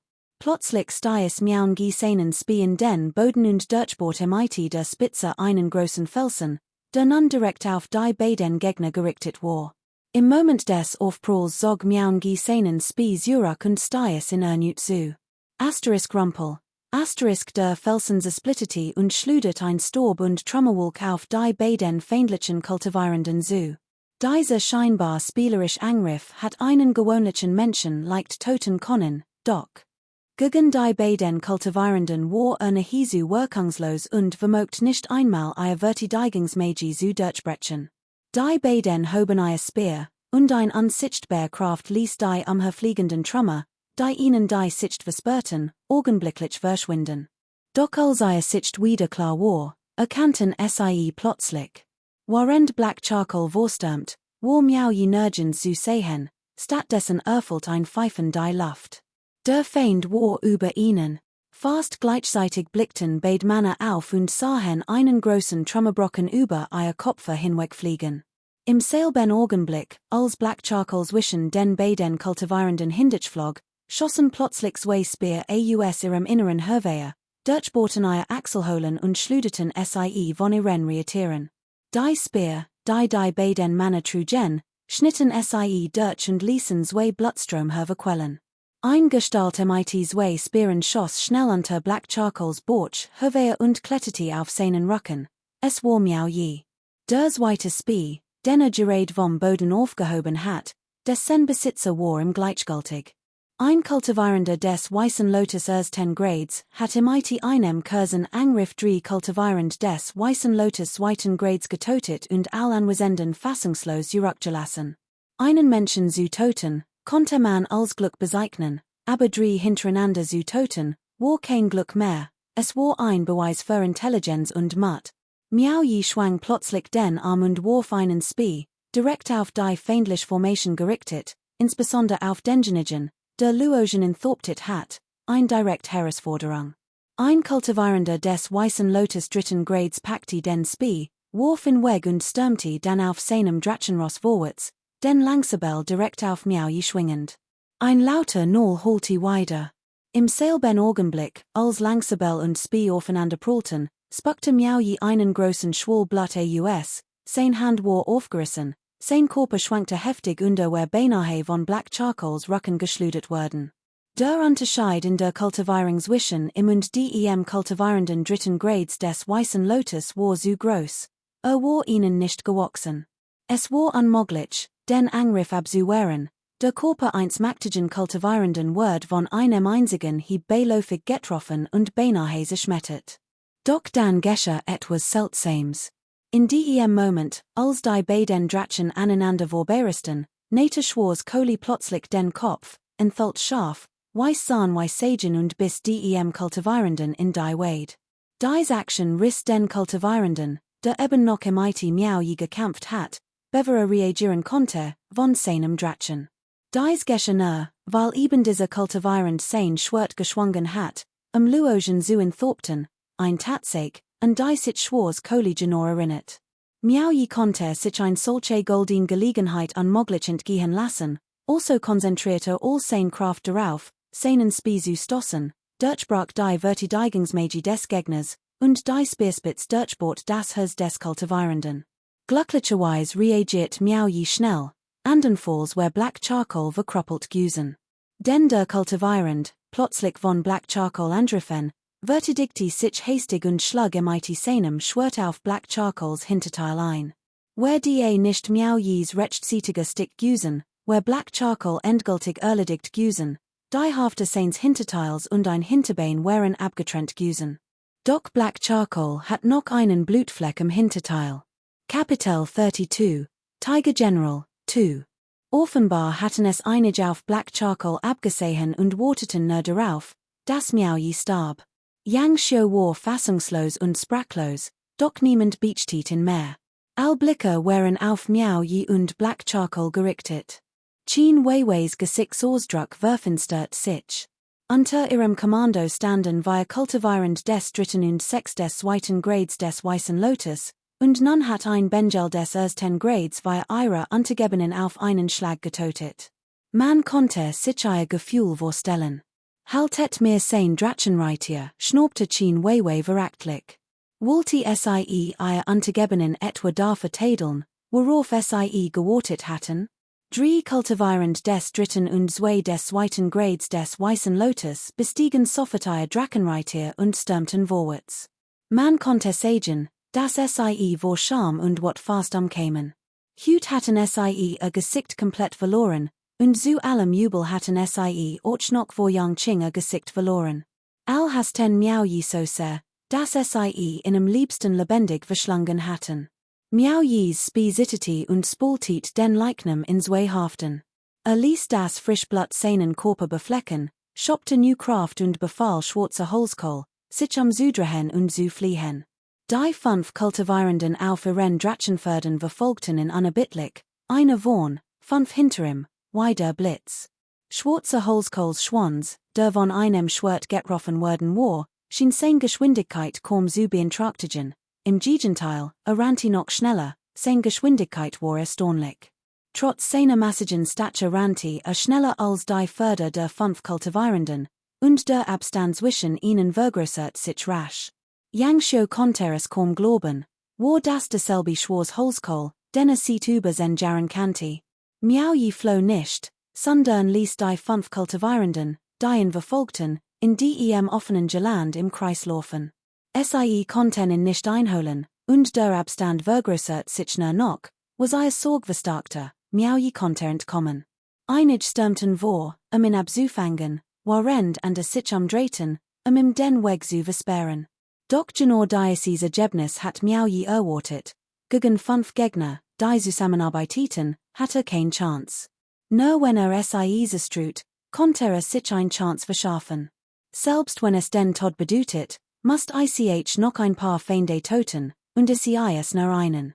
Als ein Kultivierender des dritten Ranges des Weißen Lotus auf ihn zustürmt, wird Miaoyis Gesichtsausdruck grimmig, als seinen Spee schwang, den Angriff abzuwehren. Die bereits gegen die Kultivierenden des dritten Ranges des Weißen Lotus gekämpft hat, würde sich nicht torigt erneut auf eine Fien-Konfrontation einlassen, stattdessen würde bis zum Tod kämpfen. Sobald die beiden Seiten aufeinander prallten, verstand der Gegner sofort, während Miaoyi, ein einfacher Kultivierender des Weißen Lotus ersten Ranges, weil Menschen nacheinander töten konnte, das war kein Zufall. Setzte sein Kultivierung ein, Druck auf den Gegner auszuüben, und es fiel ihm schwer, dessen Reaktionsgeschwindigkeit zu bremsen, wahrlich unglaublich. Ist es nicht so, dass die Genigen mit überlegener Kultivierung sich auf ihr überlegen Kultivierung verlassen, ihr Gegner zu unterdrücken und anzugreifen? Doch der Gegner war wie ein Fisch, der unter Wasser schwimmt, scheinbar frei in seiner magischen Kraft beweglich und zudem unter immensem Druck fähig, zurückzuschlagen. Angesichts eines todlichen Schlags eines mächtigen Feindes machte sich Miaoyi nicht die Mühe, auszuweichen oder sich zu verteidigen. Wusste, dass sich mit seinem Kultivierungsniveau nicht verteidigen konnte. Beschloss, in ihn fasche mit seinem Spee zu erstecken, und beide würden gemeinsam sterben. Niemand wagte es, ein solches Spiel mit ihm zu spielen, stattdessen zwang sie, sich schnell zu verteidigen, und in dem Moment, in dem sie aneinander vorbeikommen, mussten sie sich vor Black Charcoals Hinterhalt auf der Hut sehen. Sechs Drachenpferd umkreisten das affin Feld, mal im Kreislaufend, mal in entgegengesetzt Richtungen stürmend, schlitzend und totend. Nun schien niemand mehr zu wissen, wen jagte. Miaoyi war jedenfalls unaufhaltsam. Wer sich in den Weg stellte, geriet nach dem Kontakte mit ihm völlig durcheinander, und es war, als hat Miaoyi fünf kultivierend in Alwein zerstreut. Dies seen war warlich spectacular, noch nie dagewesen. Drei Kultivierend des Weißen Lotus dritten Ranges und zwei des Weißen Lotus zweiten Ranges waren anwesend. Etwa halb Stund lang hielt die Situationen, doch die fünf Kultivierenden konnten einen Kultivierenden des ersten Ranges des Weißen Lotus nicht fassen. Die Leute auf dem Berg starten sich fassungslos an. Yang Qing, in silberner Rüstung, beobachtet Miao Yi, der verzweifelt flüchtet und kämpfte, mit großem Interesse, und sein Bewunderung war kaum zu verbergen. Was für ein beeindruckender General. Hatte mehr Zeit gehabt, sein Fähigkeiten zu verbessern, whereas Fellows ein hervorragender Verteidiger einer ganzen Region geworden, riefe aus Yuan Junkuen wagte es nicht einmal, sich blicken zu lassen, welch Talent oder welch Tugend Besasse nur, solch loyal Untergebene zu haben? Kaum waren dies Wort ausgesprochen, nörschte Qin Weiwei, bereits zutiefst beschämt und wütend, legte mighty den Zahnen, nahm schnell Pfeil und Bogen von ihrem Rücken, zog drei Pfeil auf einmal, bundelte magisch Kraft in ihnen und zielte auf Miao Yi. Yang Qing war für einen Blick zu und rief dann plötzlich, halt überstarkte sein magisch Kraft absichtlich, sodass sein Stimmlaut im Tal wiederholt. Im selben Moment dreht Qin Weiwei den Kopf und legte langsam Pfeil und Bogen ab. Die fünf Manchen Fuss des Berges wagten es nicht, im zu widersprechen, und trieben ihr further sofort zu umkehren. Och Miao Yi hielt Black Charcoal an und blickte zum Gipfel des Berges. Yang Qing start Miao Yi an, sein tief Stimm holte wieder, wer seid Nennt ihren Namen, Miao Yi richtet seinen Spie auf Yang Qing auf dem Berggipfel und brüllt wütend, Miao Yi ist hier, wer wagt es, sich mir entgegenzustellen? Sein Stimm ließ den Bergwald erzittern, sein Sohn schoss in den Himmel, fürchtet nicht einmal einen einfachen Bürger. Kapitel 33, Angreifen oder nicht angreifen. Where es ein rein magischer Angriff, so stellt die fünfte Stufe des Weißen Lotus im Bereich der Kultivierung ein Klärgrenz dar. Nur kultivierend diese Stufe können greifbar sauber wirken. Es ist nicht so, als würde man am Strand Wasserkugeln erschaffen oder Fackeln entzünden. Das ist kein Spiel und gegen kultivierende mighty defensiver Magi wirkungslos. Qin Weiwei besitzt die war offensive Magi. Asterisk plop, asterisk Miao Yi spuckte einen Schwalblut aus, flog zurück und stürzte zu Boden. Black Charcoal, der Vorwärts stürmte, word ebenfalls von Qin Weiwei in den Rücken gestochen, schrie vor Schmerz auf und floh. Blut ran Miao Yi aus dem Mundwinkel, als sich auf seinen Spie stutzte und taumelnd langsam wieder auf die Beine kam. Qin Weiwei ritt auf ihrem Drachen langsam auf Miao Yi zu, den Spie auf sein Brust gerichtet, und fragte kalt, gebte Yukoda nicht, nachdem in ihrer ersten Begegnung besiegt worden war, funkelte Miao Yi sie mighty trotzigem Blick an. Qin Weiwei lächelt kalt, entschlossen, ihm ein Leckchen zu erteilen. Gebt Juk, hat sich ergeben, rief Yang Xiu erschrocken, rannte zu Miao Yi, stutzte ihn und nickte immer wieder. Hat sich ergeben, wusst nicht, dass Yang Qing gesagt hat, will in lebend van Jen, und fürchtet, Miao Yi wird getötet werden. Qin Weiwei ignoriert in wollig, start Miao Yi nur ausdruckslosen und fragte weiter, gebte Yukoda nicht. Obwohl Yang Qing gesagt hat, will in lebend van Jen, hat sie nicht gesagt, dass sie diesem Benjel nicht ein wenig Lied zu fügen wird. Mehrere ihrer Untergebenen wären durch Miao Yis Hand gestorben, und sie wollte dies Gelegenheit so rasch nutzen.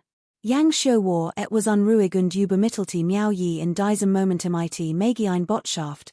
Bruder, den Eltern haben dich nicht geboren und aufgezogen, dich sterben zu lassen. Gib dich.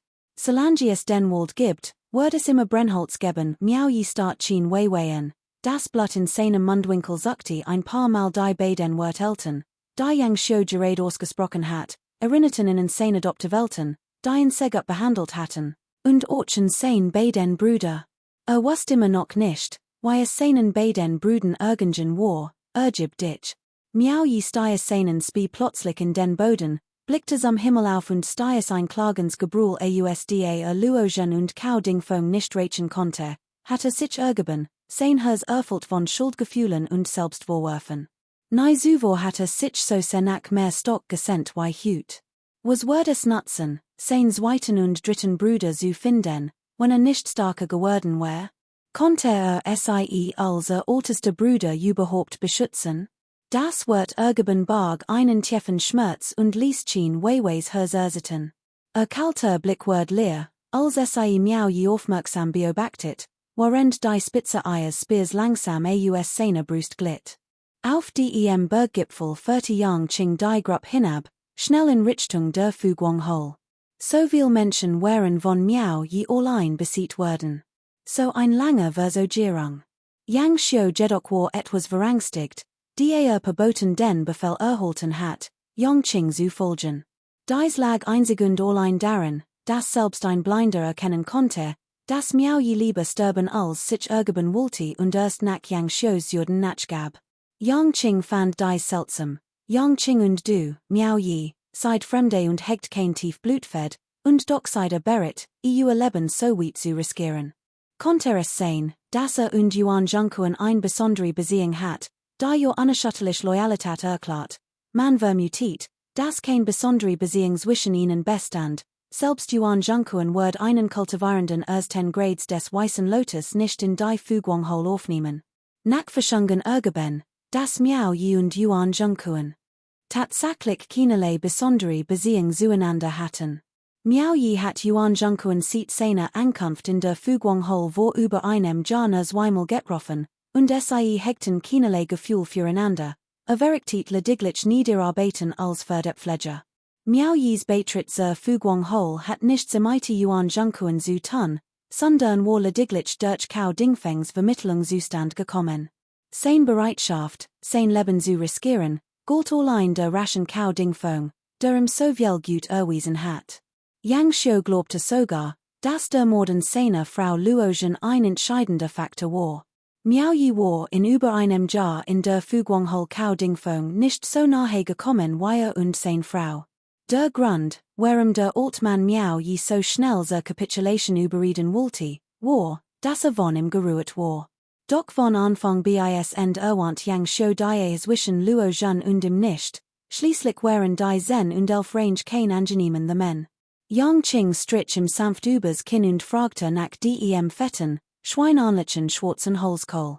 Nachdem Yongqing von Black Charcoals früherem Temperament erfahren hat, war gleichermaßen amüsiert und verraget. Wie legt war es nur ein plötzlicher Ausbruch gewesen.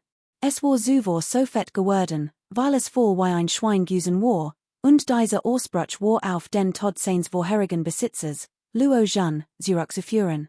Es war wahrlich ein wundersames Drachenferd. Doch dies ließ Yongqing auch erkennen, dass Miao Yi in der Fuguang-Hole zuvor nicht hochangesehen war. Offensichtlich hat auch Cao Dingfeng Miao Yi nicht wirklich geschätzt, sonst hat ihm doch kein anständiges Drachenferd besorgt. Miao Yis verzweifelt Handlungen dienten einzig und allein dem Zweck, ein Schritt der Dankbarkeit zu begleiten. Yongqing winkte Yang Xiu unauffällig ab und wandte sich gleichzeitig absichtlich Miao Yi zu, der Qin Weiweis Kampfender Armee folgte. Miao Yi war ein von Qin Weiwei besiegter Kriegsgefangener und befand sich daher vorübergehend in dessen Hut. Wenn das schon tat, ein Schritt der Dankbarkeit zu begleiten, konnte Yongqing ihm denn nicht noch mehr geben? Yongqing verzog die Lippen leicht zu einem Lächeln und murmelt, 1000 Goldmünzen können nichts kaufen. Bewundert und mögte Miao Yi sehr. Kapitel 34, Altbekannte. Der Holenmeister der Changfeng-Hole, Xiong Xiao, führte sein Manner ein letztes Mal durch die gesamte Fuguang-Hole und stieg dann vor der großen Halle der Fuguang-Hole von seinem Drachenferd ab. Die Changfeng-Hole bewogt die Stadt Changfeng, die zugleich Miao Yis Heimatstadt war. Als Xiong Xiao das Drachenferd seiner Dienerin Dong schwer übergab, bemerkte dass ein seiner beiden persönlichen Dienerinnen fehlte. Beiläufig bemerkte jetzt ist nicht die Zeit, herumzulaufen. Wo ist schon schwer hin, Dong schwer dutit auf eine mutige Gestalt im Pavillon und schien etwas sagen zu wollen, so gert aber. Die schon so lange sein persönlich Dienerin war, wusste Xiong Xiao, dass etwas nicht stimmte. Schritt hinaus auf den Korridor, der direkt zum Pavillon führte.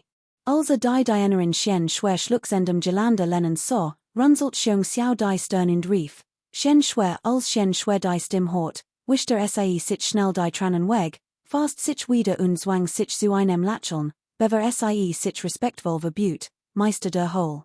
Xiong xiao so sichem und fragte, was ist passiert, schien schwerlachelt gezwungen, schüttelte den Kopf und sagt, nichts, mir ist no Sand vom Wind in die Augen gekommen, das war kein Scherz. Normalerweise wollte der Holenmeister sein Dienerinnen nur Frauen im IT-Kultivierungspotenzial aus, die zu langjährigen Vertrauten und engen Gefahrtinnen heranwachsen sollten. Xiong xiaos Dienerin war kein Ausnahme. Sein beiden Dienerinnen besaßen nun die erste Stufe der weißen Lotuskultivierung. Wie konnten sie von gewöhnlichem Wind und Sand beeinträchtigt werden? Außerdem waren diese Dienerinnen nicht nur vertraut, noch waren sie einfache Dienerinnen, sie waren oft Bettgefahrten. Nur wenig Meister konnten der Versuchung widerstehen, solch schöne Frauen zu berühren. Wie hatte bei nur zwei persönlichen Dienerinnen ihr Problem übersehen können? Xiong xiao habe können, sein Gesichtsausdruck war von Mitleid geprägt, und sagt Leser, wurdet belastigt? Sollte es mehr, und ich werduk verteidigen, Xiong xiao besaß die 9. Stufe der weißen Lotuskultivierung, where nicht ein Angegebener des mächtigen Yang Qing, hatte die Voraussetzungen für den Titel eines regionalen Bergfürsten erfüllt. Sobald die sen Titel erlangt hat, warum die Position des Bergfürsten unausweichlich gewesen, zumal einer von Yang Qings vertrauenswürdigsten Angegebenen war und im Daher das Recht zugestanden hat, solche Wort zu sprechen. Xian Shui schüttelte den Kopf und sagt, nein Xiong xiao packte ihr Kinn, sein Stimmließ keinen Raum für Widerspruch, und drängte sie. Sprich Xian Shui tauschte Herzschmerz war und biss sich lange auf die Lipp, bever sie schließlich sagt, Bergfürst, fragte Xiong xiao schockiert. Wenn es tatsächlich Bergfürst Yang Qing war, der seine Frau berührt hat, konnte es nur vorübergehend ertragen. Doch spürte sofort, dass etwas nicht stimmte. Bergfürst Yang Qing war kein lustiger man sagt, heb schon lange heimlich jemanden bewundert, aber gewaltiger Standesunterschied heb ein Beziehung verhindert. Yang Qings Bemühungen galten größtenteils dieser schönen Frau, wird sich nicht gewöhnlich Frauenkommen und schon gar nicht die Frau einer seiner vertrautesten Angegebenen anrühren. Gab es einen anderen Grund? Ließ Chun Shui's Kinn los und fragte, was es du verbrochen, dass du den Tadel des Bergfürsten verdienst? Chun Shui, die merkte, dass sie missverstanden hat, winkte schnell ab und sagt, der Bergfürst wird sich nicht im IT einer einfachen Magd wie mir abgeben. Hung Q dacht dasselbe und fragte verwundert, warum? Xian Shui wirkte betrübt und sagt, der Holenmeister sollte kein weiteren Fragen stellen. Diese Person hat die Aufmerksamkeit des Bergfürsten auf sich gezogen, und ich. Will die Sache nicht weiter verfolgen und den Holenmeister auch nicht in den Tadel des Bergfürsten hineinsehen? Es war also jemand anders. Hung Qiu's Gesicht verfinstert sich. Unter Yang Qings Autorität fürchtet außer Yang Qing niemanden. Kalt fragte ich will auch sehen, wer es wagt, mein Lut anzurufen. Sprich, die Xian Shui merkte, dass die Sache bis zum Ende verfolgen wollte, schien sie zu wissen, dass sie es nicht lange verheimlichen konnte. Die Autorität des Holenmeisters würde es nicht erlauben, es weiter zu verbergen, also verbarg sie plötzlicher Gesicht und brach in Tränen aus. Miao yi, fragte Hung Q überrascht, anscheinend trug keiner von Yang Qings Angegebenen diesen Namen. Doch dann begriff hat sich Miao yi etwa gerät ergeben? Ist ein Neuling und wagt es, sie zu provocieren, konnte es kaum glauben. Miao yi war von Qin Weiwei besiegt worden und wird vermutlich gerät von festgehalten. Woher sollte die Gelegenheit nehmen, sein Dienerin zu belastigen? Wie leicht hatten sie sich noch nie getroffen? Gab es etwa noch jemanden im IT demselben Namen? Tränen rannen Chun Shui über die Wangen, als sie sagt, Meister, hatte etwa vergessen, wie tragisch mein jüngerer Bruder ums Leben kam? Were such ten damals ganz Changfeng City ab, konnten den Täter aber nicht finden. Ich hat nie gedacht, dass ich im Nachübersehen Jarenheier begegnen wird. Es stellte sich heraus, dass Chun Shui kein Unbekannte war, sie war Huang Yu, die Tochter von Huang Baochang, die dem Unsterblichen als Dienerin angeboten worden war, und zugleich Huang Chengs alter Schwester. Sie hat Miao Yi nicht erkannt, als sie in Zuvor gegen ihr eigenen Lut kämpfen sah. Obwohl sie miau je vor Jahren als Nachbarn kennengelernt hat, waren viel Java gangen, und miau je war nicht mehr der young man von einst. Sein Aussehen hat sich stark verandert, weshalb sie in Zunächst nicht erkannte. Erst als den Namen miau je aussprach, einen Namen, der sich tief in ihr Gedächtnis eingebrannt hat, erschrak sie und Word von der Vergangenheit einholt. An miau jes Aussehen erkannte sie in als ihren alten Nachbarn aus Changfeng und als den Morde ihres jüngeren Bruders. Xiong Xiao war äußerst überrascht, natürlich wusste davon. Damals hat Chun Shui lange Zeit unter dem Tod ihres Bruders gelitten. Hat sogar den Stadtoberen von Changfeng gebeten, als in seiner Macht stehen zu tun, in zu fassen, Chun Shui zu trosten, aber der Jung war zu schnell geflohen, und konnte ihn nicht einholen. Fragte ungläubig, bist du sicher, dass diese Miao je der Morde deines jüngeren Bruders ist? Chun Shui unterdrückte die Tränen und nickte, ist es. Selbst wenn so osche verbrannt war, würde ich ihn noch erkennen, die so viel Zeit vergangen war, wollte Chen Shui nicht lange darüber nachdenken, doch die Erinnerung an ihren armen jüngeren Bruder erfüllte sie immer noch mit Trauer. In ihrem Schmerz beobachtet sie still die Reaktion des Höhlenmeisters. Xiong Xiao schwieg. Unter normalen Umständen, Kapitel 35, Arge stiften, 1. Miao Yi saw Chun Shui ebenfalls an. Obwohl sie früher Nachbarn gewesen waren und Chun Shuis Gesicht kannte, war sie erst 15 Jahre alt gewesen, als sie als Dienerin eins unsterblichen entführt ward. Heute war Chun Shui fast 30. Man sagt, Frauen veränderten sich mit Act 10 Jahren wollig, und war noch stärker als Männer. Miao Yi erkannte sie nicht wieder und brachte sie auch nicht mehr mit der Tatsachen Verbindung, dass sie Huang Baochang's Tochter war. Xiong Xiao sagt nichts, ließ Chun Shui zurück und eilte ebenfalls zur Fuguang Grand Hall. Der Bergfürst hielt eine Versammlung ab, und Chun Shui hat kein Recht, hinzugehen. Sie konnte nur dorthin gehen, wo die Diener erwartet wurden. In der Grand Hall thronte Yang Qing hoch oben, und die verschiedenen Höhlenfürsten des Schauteibergers und die Jünger der Lan Yu-Sekte waren in zwei Gruppen aufgeteilt. Nachdem Xiong Qiao sich vor Yang Qing verbüht hat, warf einen Blick auf Miao Yi, der mitten in der Haupthalle stand, bevor sich wieder seinem Platz zuwand. Sind den Wunden schwerwiegend, fragte Yang Qing, in Rüstung und hoch oben sitzend, und lächelte Miao Yi besorgten. Miao Yi streckte die Hand aus, sein Handflächen waren aufgerissen und gaben den Blick auf Fleisch und Knochen frei, die von frischem Blut befleckt waren. Nichts Ernsts, sagt Yang Qing hochmütig und kichert leise, während sein Hand dreht. Der Spikering in seinem Mittelfinger blitz schwach auf, und ein Nunamage, Nunblattrige Jadeblume Chien, schwebend in seiner Handfläche, umgeben von schimmerndem Sternenlicht, ein wahrhaft schöner Anblick. Miao Yi kannte dies, es war das unsterbliche Kraut, die Essenz des Lebens. Yang Qing horcht sanft, und das Sternenlicht auf der Jadeblume verwandelt sich augenblicklich in zwei Nebelstrom, die auf Miao Yis Hand zuflogen. Miao Yi erschrak, das Sternenlicht umspielt die Wunden in seinen Händen und erzeugt ein cooles Gefühl. Ein erfrischend cool breitet sich rasch von den Wunden aus und drang tief in sein Knochen. Winzig Lichtpunkt strömten langsam in die Wunden, und dies schlossen sich in einem mighty Blossom orge sichtbaren Tempo. In kürzester Zeit war die Wund vollständig verheilt, was Miao Yi verbluft. Die sogenannte Essenz des unsterblichen Krauts, von kultivierenden als heiliger Heilschatz wäret, besaß unerwartet ein so unvorstellbar Wirksamkeit. Yang Qing war tiet, bis die Sternenlichtpunkte wieder auf dem Jadeblatt erschienen, bleis aus, und ein weiterer Lichtstrahl schoss vom Jadeblatt direkt in Miao Yis Nasenlocher. Als die Sternenlichtpunkte in sein Lungen strömten, spürte Miao Yi, wie sein inneren Verletzungen rasch heilten. Yang Qing dreht sein Hand, ein schwaches Licht blitz in seinem Spikering auf, und sammelte die Essenz des unsterblichen Krauts ein. All in der Haupthalle blickten sich taunten und erkannten, dass Yang Qing diesen jungen Mann wirklich schätzte. Die Essenz des unsterblichen Krauts war nicht jedem zugänglich, selbst wenn sich der 10.000 Fass Rotstorb aufniet, konnte nur ein geringer Mensch gewonnen werden.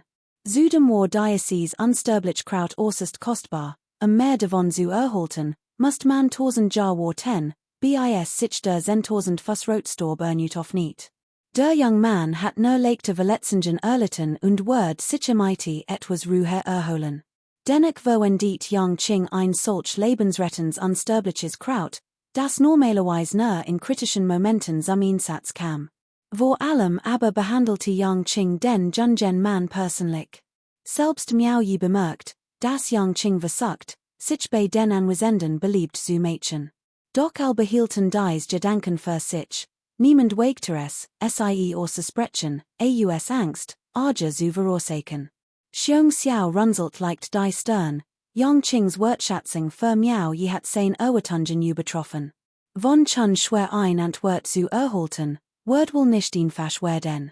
Miao Yi, ich habe dir einst versprochen, kaum hat Yang Qing den Mund geöffnet, spitzten all die Ohren, vermutlich in der Hoffnung, Miao Yi zum Holenmeister der Fuguanghol ernennen zu können. Das sorgte für großes Unbehagen. Der Grund für Yang Qing's Vorhaben. Die Rebellion und die Stock Army unter seinem Kommando spielten dabei eine Rolle. Während sein untergebenen anderswo, wären wir von ihnen bestens für den Posen des Bergherrn gereinigt gewesen, doch Yang Qing unterdrückte sie von oben. Zudem besaß Yang Qing die Markt 1 Präfekten, was ein weiterer Grund für Luyu's Misstrauen im Gegenüber war.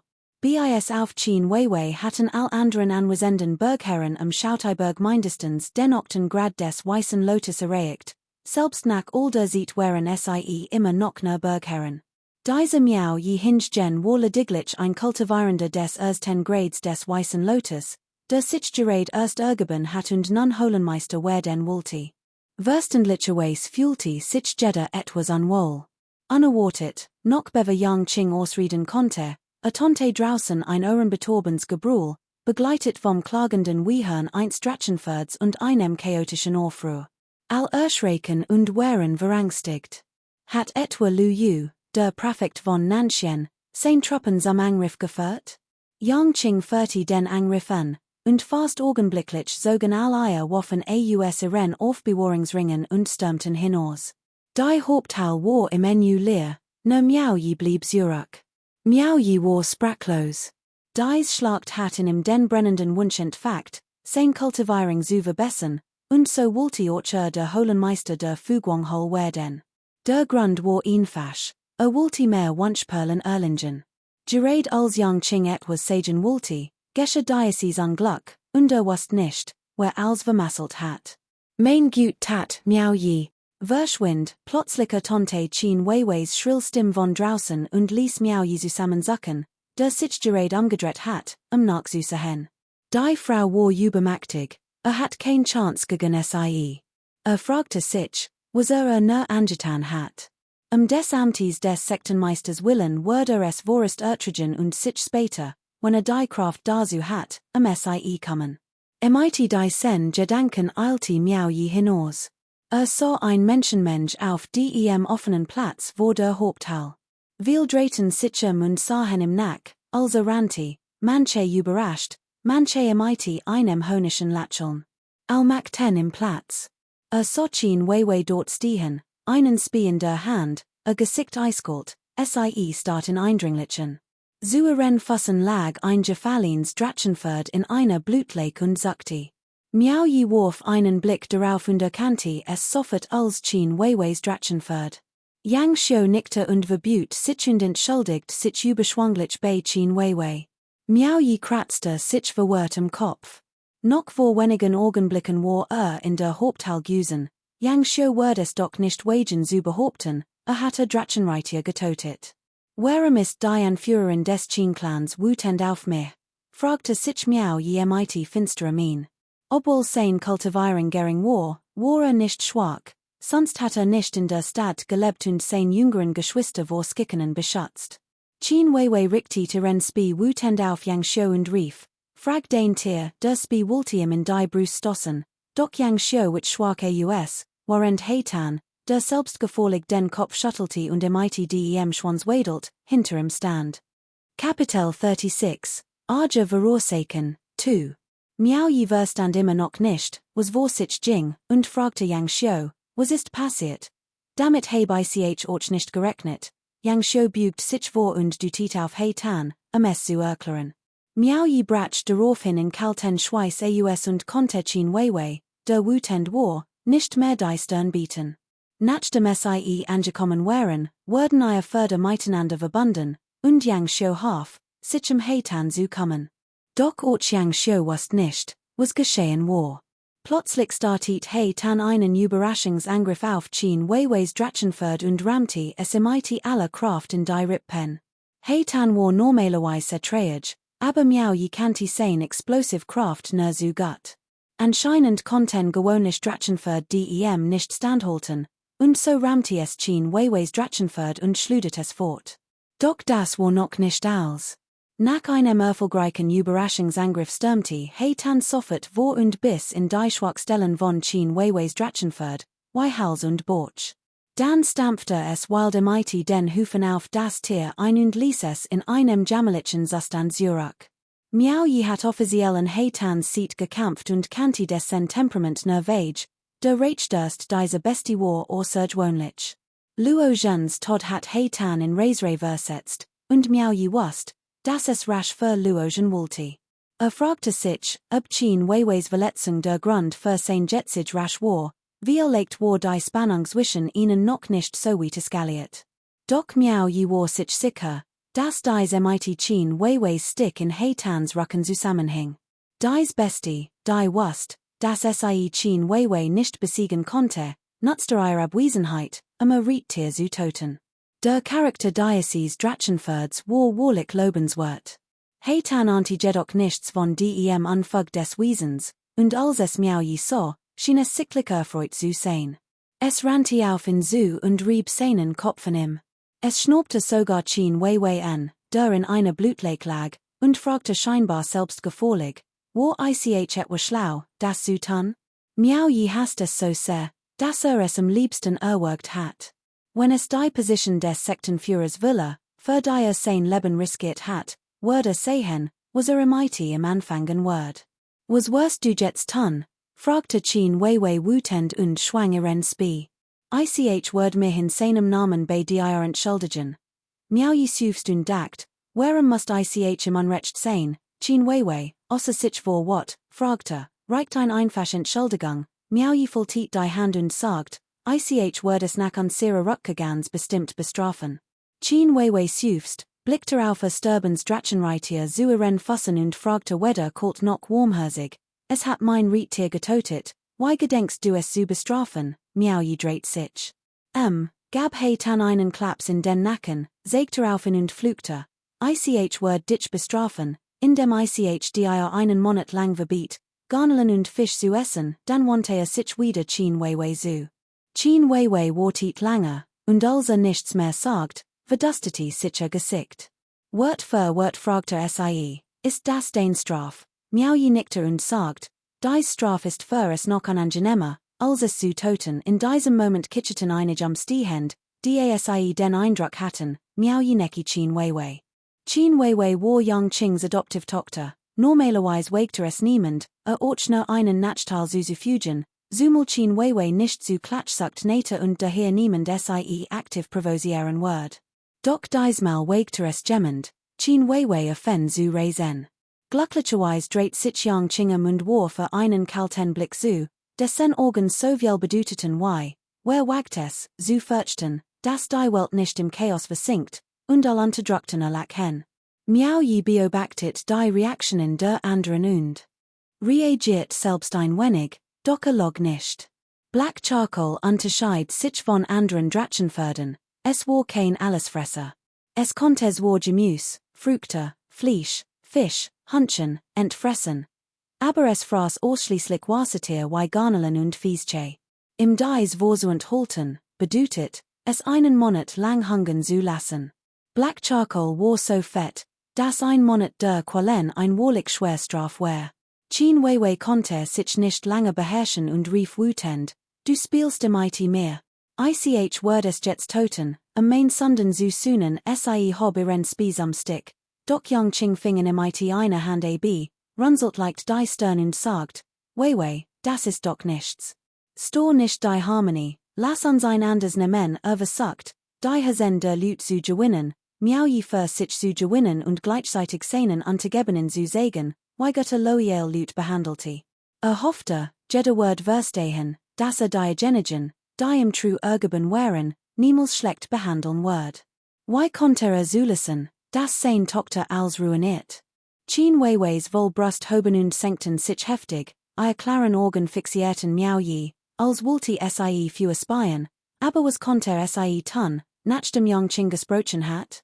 Hinter den Kulissen konnte sie sich noch immer auf ihren Status als Yangqings Adoptivtochter verlassen und tun, was sie wollte, doch vor ihrem Zivater must sie dessen Word vor seinen Untergebenen waren. Schien Weiwei warf miau je einen Blick zu, der sagt, Wort nur ab, nam Yangqing den Spi aus der Hand und wandte sich zum Gehen. Diocese beist, sagt Yangqing und du tit auf Heitan. Schüttelte den Kopf und wedelt selbst gefällig mit dem Schwanz, wann wissen, was sagen sollte. Wollte sich etwa wirklich mit einem Tier anlegen? Winkte ab und ging. Och miau je du tit auf Heitan und schien zu sagen, ich kumre mihem ditch, wenn ich zurückkomm, und folgte den anderen zum Fugwang Palast, in der Hoffnung, Yangqing Word im den Titel des Holenmeisters verleihen. Doch kaum hatten sie die Stufen der Haupthalle erreicht, wurden sie durch einen Tumult hinter sich aufgeschreckt und mussten sich umdrehen. Sie sahen, wie Heitan auf Schien Weiweis Sturbens Drachenford zustürmt und immerniert in den Hals bis, als wohl im wahnsinnig Kopf und Vorderhuf abtrennen. Stampfte wütend auf und hinterließ im Menü ein blutig, schleimig Grub auf dem blauen Steinboden. Nachdem das Tier Schien Weiweis Riedtier vollständig getötet hat, warf es den Kopf zurück, das Maul blutverschmiert, scharf, weißzahn sichtbar, und stieß ein langes, durchdringendes Wiehern aus all auf den Stufen starten sich fassungslosen, Diocese Tier war wahrlich dreist, ließ niemandem ein Chance zum Atmen und war entschlossen, das Riedtier vollständig zu ersticken, bevor es aufhört. Yang Xiu eilte herbei, ein zugreifen, konnte aber nur zusehen, wie Schien Weiweis Riedtier starb. Schwach wandte den Kopf in dies Richtung, den Tranen nahe. Hat nicht erwartet, dass Heitan zu solch rücksichtslosen Tötungsmethoden greifen wird. Schien Weiwei, in schneeweißen Gewanden, so schon wie Birnenblüten, deren wohl Brust sich ernüt hoben, spürte die ungeheure Aggression des Beasts, die jeglich Word raubte. Yangqings Gesichtsmuskeln zuckten leicht. Erschrocken hielt miau je es nicht lange aus Diocese beist dorthin in einem so entscheidenden Moment. Sprang vor, riss Yang Xiu den Spi aus der Hand und schlug wütend wiederholt zu. Kapitel 37, der kauende Drasch verlässt den Berg, 1. Black Charcoal ranti wie von Sinnen, miau je konnte nicht einholen, und selbst an der Kultivierend der grünen Lotusstuf hatten Mühe gehabt, mit der Geschwindigkeit des Drachenfords mitzuhalten, geschweige denn mit nicht rennen. Bleib sofort stehen, holte miau je Stimm, wolle Scham und Wat, von weitem weiter. Nach einer Walkerten sie in die Haupthalle zurück und sahen miau je mit seinem langen Spi wiederkommen. Yangqing wollte nicht mit dem Tier streiten, konnte aber nicht umhin zu fragen, was es du mit deinem Riedtier gemacht, miau je zögert, fühlte sich zutiefst gedemütigt, antwortet dann aber ehrlich, ich konnte es nicht van gen jemand must kitchen. Ein anderer sagt, stimmt, dass du es nicht van gen konntest. Wenn du es gekonnt hattest, brochtest du es nicht als Riedtier jemand Nektar, es ist nicht dein Schuld. Es ist einfach nur ärgerlich, wenn dein Riedtier nicht auf dich hört. Al brachen in Galakter aus niemand benediet miau jes Riedtier sein Verhickkeit, hinterholt zu legen, was nutzte schon ein Riedtier, das seinem Herrn nicht gehorcht? Selbst Yangqing must lacheln, als im klar Word, dass dieser Mann und sein Drachenford ein wahrer Schatz wären. Sogar Schien Weiwei. Unsicher, aber wütend oder amüsiert sein sollte, konnte nur finster dreinblicken und den Kopf in den Nacken legen, den Blick deck der Haupthall gerichtet.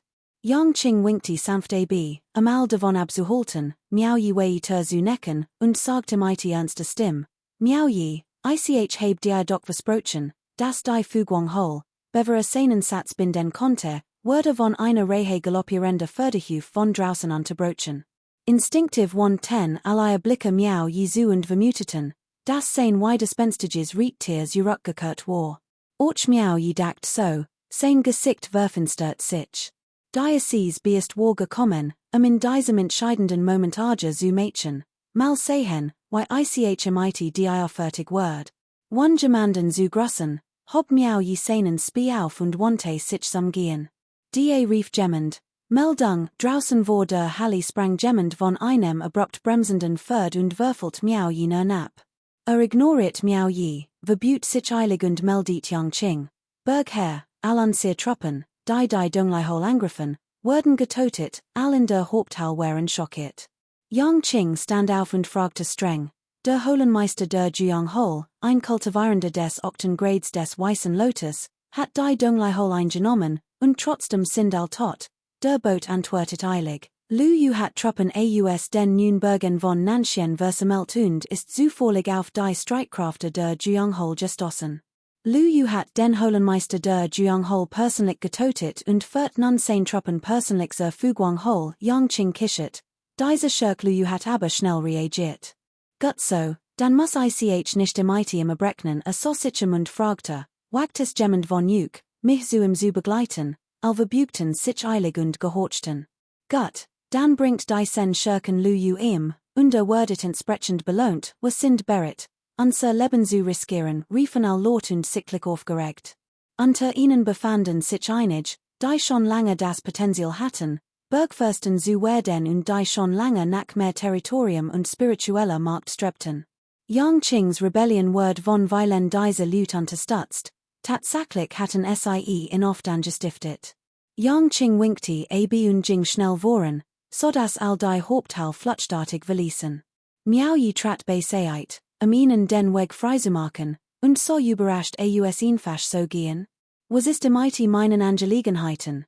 Chen Weiwei, die als let's Jing, blieb plötzlich stehen, als sie in im Vorbeging, nähte den Kopf und sagt cool, du bist ein Urgebiner Soldat, und doch folgst du dem Bergherrn nicht in die Schlacht. Was soll das hier bewegungslos verharren? Willst du auf die Rückkehr deines Herrn warten? Nein, Miao Yi winkte hastig ab, sichtlich verlegen und sogend, etwas zu sagen. Doch die Angelegenheit war äußerst wichtig, und konnte nicht hin, nach suffragen, und was ist nun mighty der Fuguanghol? Muss ich hier bleiben und sie bewatchen?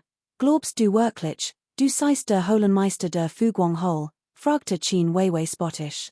Miao Yi sagt ernst, konnte es sein, dass der Bergherr sein Wort bricht? Chen Weiwei war sprachlos angesichts dieser direkten Frage. Sie dreht sich und schritt aus der Halle, natürlich wird der Bergfürst sein Versprechen nicht brechen, aber die Gebietsaufteilung erfolgt erst nach der Schlacht und der Belohnungsverteilung. Es steht dir nicht zu, solche unrealistischen Fantasien zu hegen, wenn du diesmal nicht gehst, ist das flutscht, und ich kann dich mighty meinem Speer stecken. Wer die nicht die Tatsache usen, dass weiter im Auge hat, wer sie tatsächlich in Versuchung geraten, in zu stecken. Die sich in ein Falle gelockt fühlte, hat Miao Yis hilfloses Gebrüll im Tal sie zutiefst erschreckt. Sie hat sen Curl für einen seltenen, blutrünstigen Mann gehalten, doch unerwarteterweise war nur jemand, der sofort seinen eigenen Interessen nachgab. Sie hat ihn damals mehr leiden lassen sollen. Miststuck flugte Miao Yi innerlich und dacht bei sich, wart, bis ich die Kraft dazu heb, dann wird ich mihem dich kommen, die Kraft dazu zu haben, war ein Frage für später, zumindest vorerst musste sich benehmen. Yang Ching folgte Chen Weiwei und führte bereits ein Großgrupp auf ein lange Reis. Auch Chen Weiweis Untergebene hatten ihr Dratchen bestiegen und warteten auf Befehl. Yang Xiu und zwei weitere Jeffenjin Soldaten aus der Fuguanghol waren unter ihnen. Chen Weiwei schwang sich auf das new herbeigebrachte Dratchenross, schnurrt Pfeil und Bogen darauf und nahm ihren Spee in die Hand. Sie hob den Spee und wollte gerade das Signal zum Kampf geben, als sie Miao Yi bemerkt, der allein dastand, arrogant herblickte und scheinbar allmissachtet. Vor allem zeigte keinerlei Respekt vor der Holenmeisterin der Beihuerhol. Sie richtete ihren Spee auf Miao Yi und sagt leise, du bist ein Feigling im Kampf. Glaubst du wirklich, ich würde es nicht wagen, dich zu töten? Miao je erwidet mit einem spottischen Lacheln, mein Riettier ist noch nicht zurück, schien Weiwei war sprachlos. Erst jetzt fiel wieder ein, dass das Riettier des Mannes mit seinem Spie verschucht hat, und sie begriff, dass sie bis zum Wahnsinn vorwärtsgegangen war. Doch schien Weiwei Word sich nicht zurückhalten. Sie hat einen Weg so rasch gefunden und spottet, du hast dein Arge verursacht, du verdienst es. Du musst dir etwas einfallen lassen. Wenn du mit dem Executionskommando nicht mithalten kannst, wirst du nedenlos getötet, dann dreht sich und richtig ren Spie in die Richtung, in die Großgruppe verschwunden war. Auf geht's Triebe Drachenförden und Trieb wie einen Wirbelwind in die Flucht. Zum Glück war Yang Xiu still, zu helfen. Also vorbeirend, packte plötzlich Miao je. Miao je überschlag sich und flog davon, und die beiden ritten auf einem Drachenford hinter der Gruppe. Yang Xiu hat auch ein Fragen in und übermittelte im Laser mit Magi ein Nachricht, hat Yang Qing dich wirklich zum Holenmeister der Fuguanghol gemacht, sieht mein jetzige Behandlung etwas so aus wie die eins Holenmeisters, fragte Yang Xiu überrascht. Unmöglich. Wie konnte Yang Qing sein Meinung ändern, nachdem vor allen sein Versprechen gegeben hat? Kapitel 38, Kampf die Eroberung der südlichen Provinz, 1. Black Charcoals wie Hufschossen blitzschnell wie ein Geist dahin, so schnell wie ein schwarzer Geist im Wind. Obwohl es ein fetter Geist war sein Geschwindigkeit außergewöhnlich. Berge und Pass überquert es wie auf ebener Streck, Fluss und Beek im Menü, so dass Yang Xiu, der neben ihm herlief, schnell hinter ihm zurückblieb. Normal Menschen konnten einem so schnellen Drachenford nicht standhalten, geschweige denn, dass sie die Augen nicht öffnen konnten, vom Wind fortgewehrt zu werden, war normal. Blitzschnell stürmte Miao je voran und lief parallel zu Qin Weiwei, der die Gruppe anführt. Die beiden drehten sich und sahen sich an, ihre Blicke prallten wie Funken aufeinander. Miao je wandte den Kopf nach vorn, ein verschmitztes Lächeln umspielt sein Lippen. Bügt sich leicht vor und tätschelte Heitans Hals. Heitan verstand sofort und beschleunigte erneut, so dass Qin Weiweis Drachenford einhalb Korpelange überholt. Qin Weiwei spürte einen Wutanfall und teilte ihr Gedanken stumm ihrem Riettier mit. Drachenford gab sofort Vollgas und jagte wie wild hinterher, so dass auch der Rest des Teams beschleunigte, zu ihrer Anführerin aufzuschließen. Was Qin Weiwei jedoch frustriert, war die ungewöhnliche Geschwindigkeit des Drachenfords war. Obwohl Drachenross in halsbrecherischem Tempo galoppiert, vergrößert sich der Abstand zwischen dem dicken Mann und ihrem Riettier rapid, und Igel, wie sich auch anstrengt, konnte ihn nicht einholen. Schon bald hat Black Charcoals massiger Körper Qin Weiwei mehr als 100 Meter überholt, trotz der zwei Stichwunden, die im Hinterteil zugeführt hat. Noch unverschämter schien Black Charcoal zu spüren, dass seine Geschwindigkeit nicht ausreichte, seinen Sohn zu stillen, also verlangsamte es leicht und schloss die Lücke zwischen ihnen. Dann wirbelte es mit seinen Hinterbeinen absichtlich ein Wolk aus Staub, Sand, Steinen und Unkraut auf. Ein Haufen schmutziger Trümmer flog Qin Weiwei eines Gesicht, doch wurden mit ihrer Magie ab. Miao je, der vor ihm stand, kichert zufrieden, hat seinen Arger endlich abgelassen. Hinter ihm brach Yang Xiu in kalten Schweiß aus das war eindeutig ein Versuch, Qin Weiwei zu provozieren. Schnell übermittelte ein Nachricht, Bruder, tu nichts Unüberlegtes, ich heb gehört, dass die Holenmeisterin der 100 Blumenhol, Qin Weiwei, ist die Adoptivtochter des Bergfürsten Yang Qing. Bever dein Position als Holenmeisterin feststeht, solltest du sie besser nicht verraten. Miao Yis Lächeln erstarrt und verschwand augenblicklich. Innerlich flügte wütend, warum hat mir das nicht früher gesagt? Qin Weiwei konnte sich nicht lange beherrschen. Sie richtete ihren Spie auf Miao Yi und rief kalt und bedrohlich, hört auf meinen Befehl. Your position ist hinter mir. Auf dem Schlachtfeld war Jeddah, der sich widersetzt, nedenlos getötet, Miao Yi bremste gehorsam Black Charcoal ab und ermöglichte Qin Weiwei so den Vortritt. Was bedeutet es, wenn sich die Eigen Waffe gegen einen wendet? Genau das ist jetzt der Fall. Was Black Charcoal zuvor getan hat, tut nun Qin Weiweis Drachenross. Drachenross ist nicht so intelligent wie black charcoals, es ist also nicht verwunderlich, dass sie Befehle teilt. Ein Hagel von Gegenständen flog von vorn und hinten herbei und traf Miaoyi und black charcoal an Kopf und Gesicht, sodass unaufhörlich sauber wirken musst, sie abzuwehren.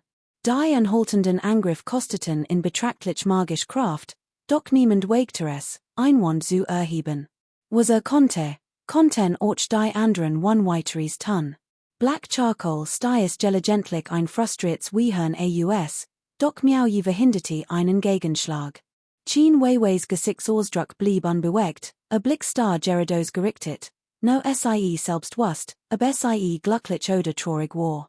Die anderen, die nicht in den Kampf verwickelt wurden, verteilten sich nach links und rechts und folgten dicht hinter Jeder von ihnen blickte Miaoyi mitleidigen, der Gehorsam hinter Qin Weiwei Herjing und den Storbeinat mit. Schon bald erblickt die Gruppe Yangqings Großarmee, die sich in einer Wei 10, Liren Odnis aufgestellt hat. Beim Anblick dieser Formation wusste Qin Weiwei, dass hier ein entscheidend Schlacht vorbereitet wird, und führte die Gruppe schnell in die Formation. Miaoyi rief Qin Weiwei, deren Blick starr Gerados gerichtet war, und stiess plötzlich einen Lei Sen Schrei aus Miaoyi drangte he tan sofort nach vorn, Befehl entgegenzunehmen. Qin Weiwei richtete ren Spie nach vorn, sobald die Schlacht beginnt, wurdete als erste kämpfen. Dies ist mein persönlich rasch, Miaoyi schloss die Augen, fultiert die Hand und sagt, Ihr Untergebener gehorcht dem Befehl, mitleidig Blicke 110 sich Miaoyi zu. Yang Xiu schüttelte suffisant den Kopf und fragte sich, wozu dies groß Soldatengruppe gut sein sollte. Vor ihnen jagte ein Kultivierender auf einem Drachenross einen anderen, vermutlich einen feindlichen Sparer, der die eigenen Loot verfolgt. Als die feindliche Formation entstand, wagten die Sparer die Verfolgung nicht fortzusetzen und kehrten schnell Sparer aus allen Richtungen eilten zu Yangqing, hielten und Meldungen den Berghern, Luyus Truppen sind eingetroffen, Yangqing strich sich leicht übers Kinn und winkte ihnen zum Rucksack. Augenblicklich ertönte von vorn ein Growlen, das den Boden ersitten ließ. Ein Grupp Drachenross galoppiert heran, und über 1000 kultivierend, so zahlreich wie Ameisen, naherten sich und hielten via bis 500 Meter entfernten. Miaoyi mustert sein eigenen Manner, dann die Gegenzeit und scherzte ab. Es mussten über 1000 kultivierend sein, doch Yangqings sieht salti weniger als 500. Zweifelte, aber dies Schlacht gewinnen konnte. Tatsächlich stammte mehr als die Hälfte von Yangqings Truppen aus der blauen Jadesektor, andernfalls hat ein einzelner Berg unmöglich so viel kultivierend beherbergen können. Die gegnerische Formation schüchtert viel der niederen Kultivierenden auf seiner Seite heimlich ein. Die Anführer der verschiedenen Routen an der Front drehten sich und warfen ihnen einen kalten Blick zu, während sie sich sofort bemühten, ihr Fahrsang wieder zu erlangen. Yangqing, du Verita, holte ein donnens Gebrüll über die OD-Bien. Ihnen gegenüber standen zen kultivierend in silberner Rüstung, einer von ihnen mit einer Hellbard. Trieb sein Ferd aus der Formationen, richtet sein Hellbard auf Yangqing und brüllt. Yangqing, der sich nicht unterkriegen lassen wollte, trieb sein Ferden, richtet seinen silbernen Spie auf seinen Gegner und rief, Luyu, du alter Schurk, wagst es, mich zu beleidigen, Yangqing, du Hund, ich hab dich gut behandelt, und du wagst es, mich zu verraten, erinnerst du dich, wie ich mein Leben riskiert, für dich in allen via Himmelsrichtungen zu kämpfen und sie zu erobern, und wie ich dir zusammen mit meinen Brüdern am perfektenamt verhalf.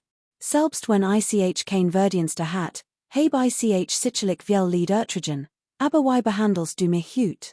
Äußerlich befordert, aber in Wirklichkeit degradiert. Kapitel 39, die Schlacht die Südprovinz, 2. Unsinn, brüllt Luyu wütend. Du kannst dich nur auf den Schafsunge verlassen, heut ist den Todstag. Gut, heut wird es ein entscheidend Schlacht geben. Yangqing lenkte plötzlich seinen Drachen und galoppiert allein los, mitten im Kampfgetummel. Ein fünfblättrig blau Lotusblum erblut auf seiner Stirn, und richtet seinen Spie auf Luyu. Alter Schurk, verlun nicht die anderen Brüder. Wagst du es, mich allein zu ferd herauszufordern? Miaoyi erkannte, Das Yangqing wirklich mutig war und Luyu allein bekämpfen wollte. Offenbar hat kein Problem, Luyu zu besiegen, was die Moral seiner Seite enorm starkte. Es war bekannt, dass der Oberbefehlshaber in einer solchen Schlacht normalerweise nicht als erster antrat, seinen Manöverbruch zu minimieren. Andernfalls, sollte in jemand veriten, solange sein magischen Kräfte nicht ausreichten, war das als ander als lustig. Luyu verfügt über ein groß und mächtig Streitmacht, etwa doppelt so viel wie Yangqing, was ihm einen Vorteil verschaffte. Natürlich wollte nicht allein gegen Yangqing kämpfen. Sein anzugebenen Aussüßenden, Yangqings Anhänger auszuloschen und sie dann einzukesseln, war die best und sicher Strategie. Hat jedoch nicht erwartet, dass Yangqing in allein war so vielen Leuten herausfordern wird, zumal sein Kultivierungslevel ein Stuf hoher war als das von Yangqing. Die Blicke der Anwesenden beiderseits richteten sich sofort auf ihn. Man fragte sich, aber es wagen wird, die Herausforderungen zu nehmen. Auf der Seite des Schauteibergers schien Xiong Xiaomighty seine Gruppe dies bereits im Voraus besprochen zu haben. Die verschiedenen Sektenführer hoben sofort die Arm und riefen, der Bergfürst ist mächtig, der Altschirk Luyu wagt es nicht, die Herausforderungen zu nehmen, der Bergfürst wirkte imposant, und der Altschirk Luyu wagte es nicht, sich in den Kampf zu stürzen. Selbst Miao Yi und sein Männer riefen lautstark mighty, ihre Stimmen holten überall weiter, und der Kampfgeist war grenzenlos. Luyu hingegen schwieg, und sein anzugebenen beobachteten gespannt, aber es wagen wird, zu kämpfen. Luyu war misstrauisch und fragte sich, ob ein Falle gestellt war. Yangqing hob ernut seinen Spie und brüllt, weißt du nur, why du den Bruder sterben lasst? Fähiger alter Schurk, wachst du es, imitate mir bis zum Tod zu kämpfen? Dies wird brachten Luyu in Bedrängnis.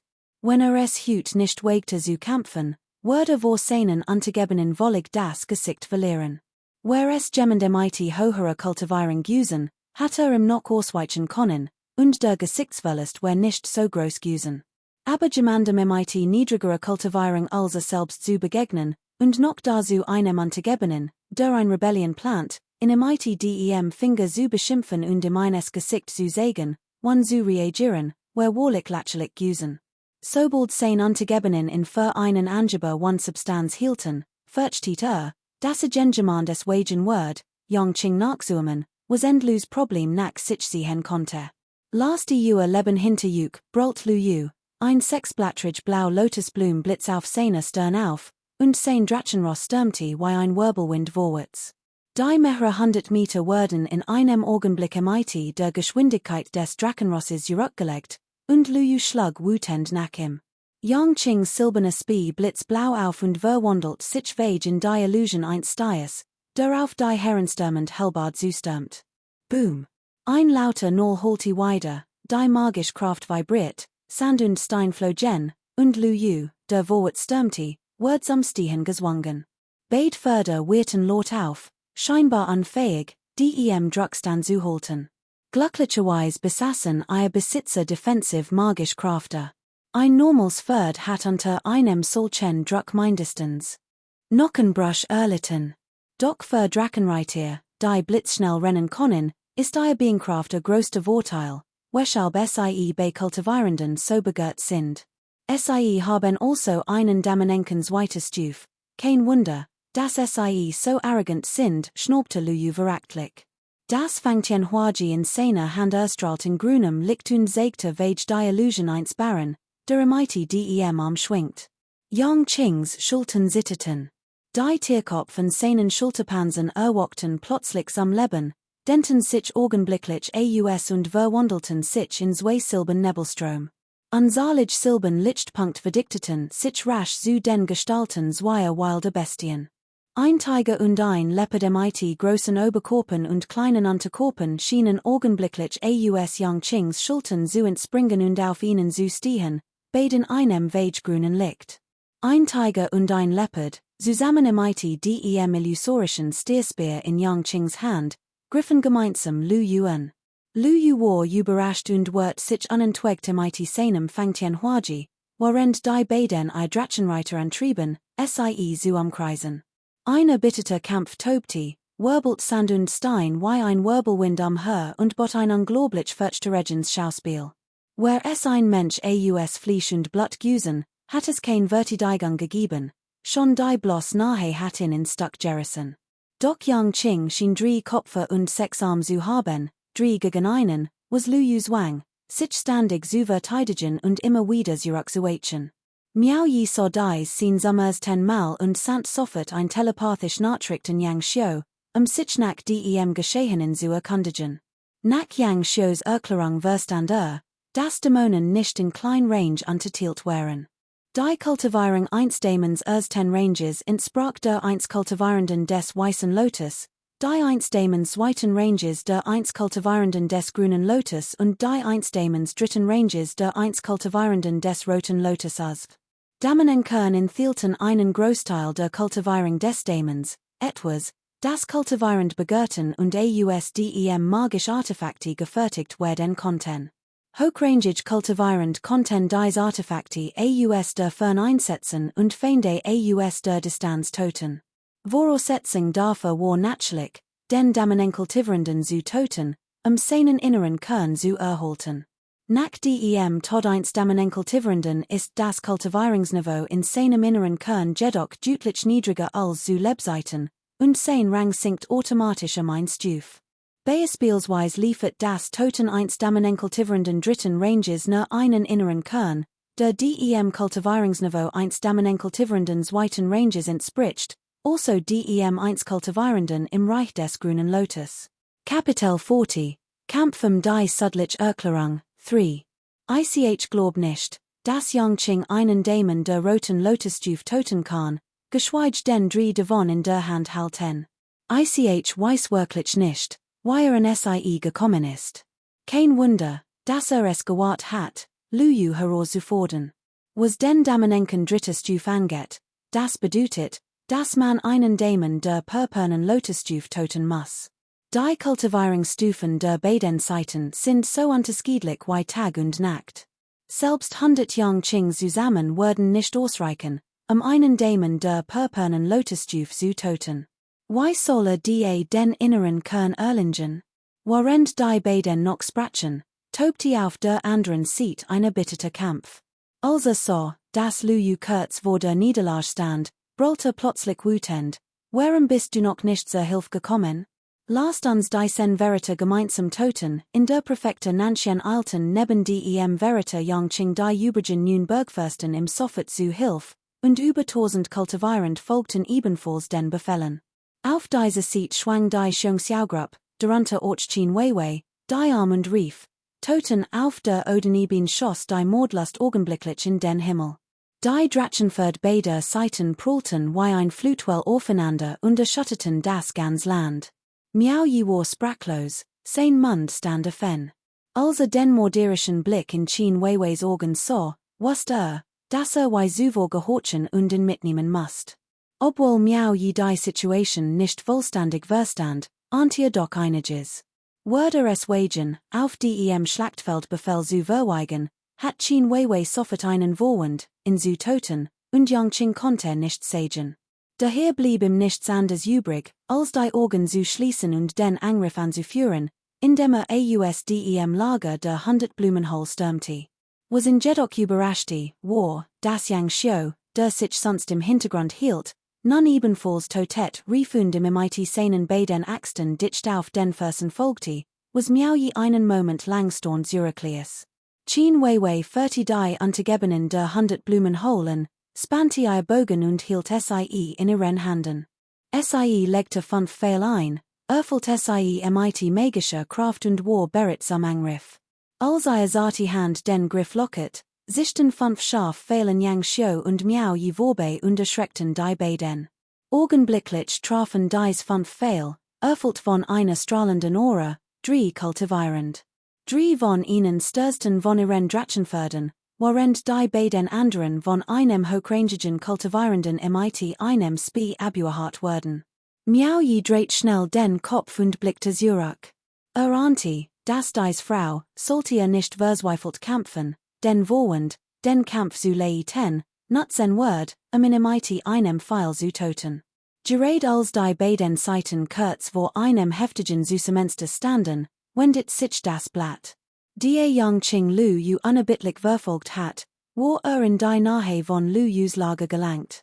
In diesem Moment schlossen sich die nun Bergfürsten Lu Yuan und begannen, Yang Qing einzukesseln und anzugreifen. Als Yang Qing sich in dieser brenzligen Lage befand, schien unerwartet hochzufrieden, als sei sein Plan aufgegangen. Ausgezeichnet rief Yang Qing laut und wandte sich den nun Bergfürsten zu, die ihn angriffen. Im einem Brüllen explodiert der Kopf des Ungeheuers auf der Rüstung in einer Wolke aus silbernem Nebel und verdickt sich blitzschnell zu einem riesigen, blasroten, affenformigen Lichtwesen. Ein Damenenken dritten Grades rief Lu Yu, sichtlich verangstigt. Auch die nun stehenden Bergfürsten zuckten zusammen. Bevor sich drehen und fliehen konnte, schlug das riesige Affenwesen aus dem silbernen Nebel zu und ließ Lu Yu vor Schmerz aufschreien. Der Boden wurde mit einem Schlag aufgerissen, ein tiefer Krater entstand, und Lu Yu und sein Drachenross wurden augenblicklich zu Brei zerquetscht. Gibt rief einer der Bergfürsten, doch es schien zu spät.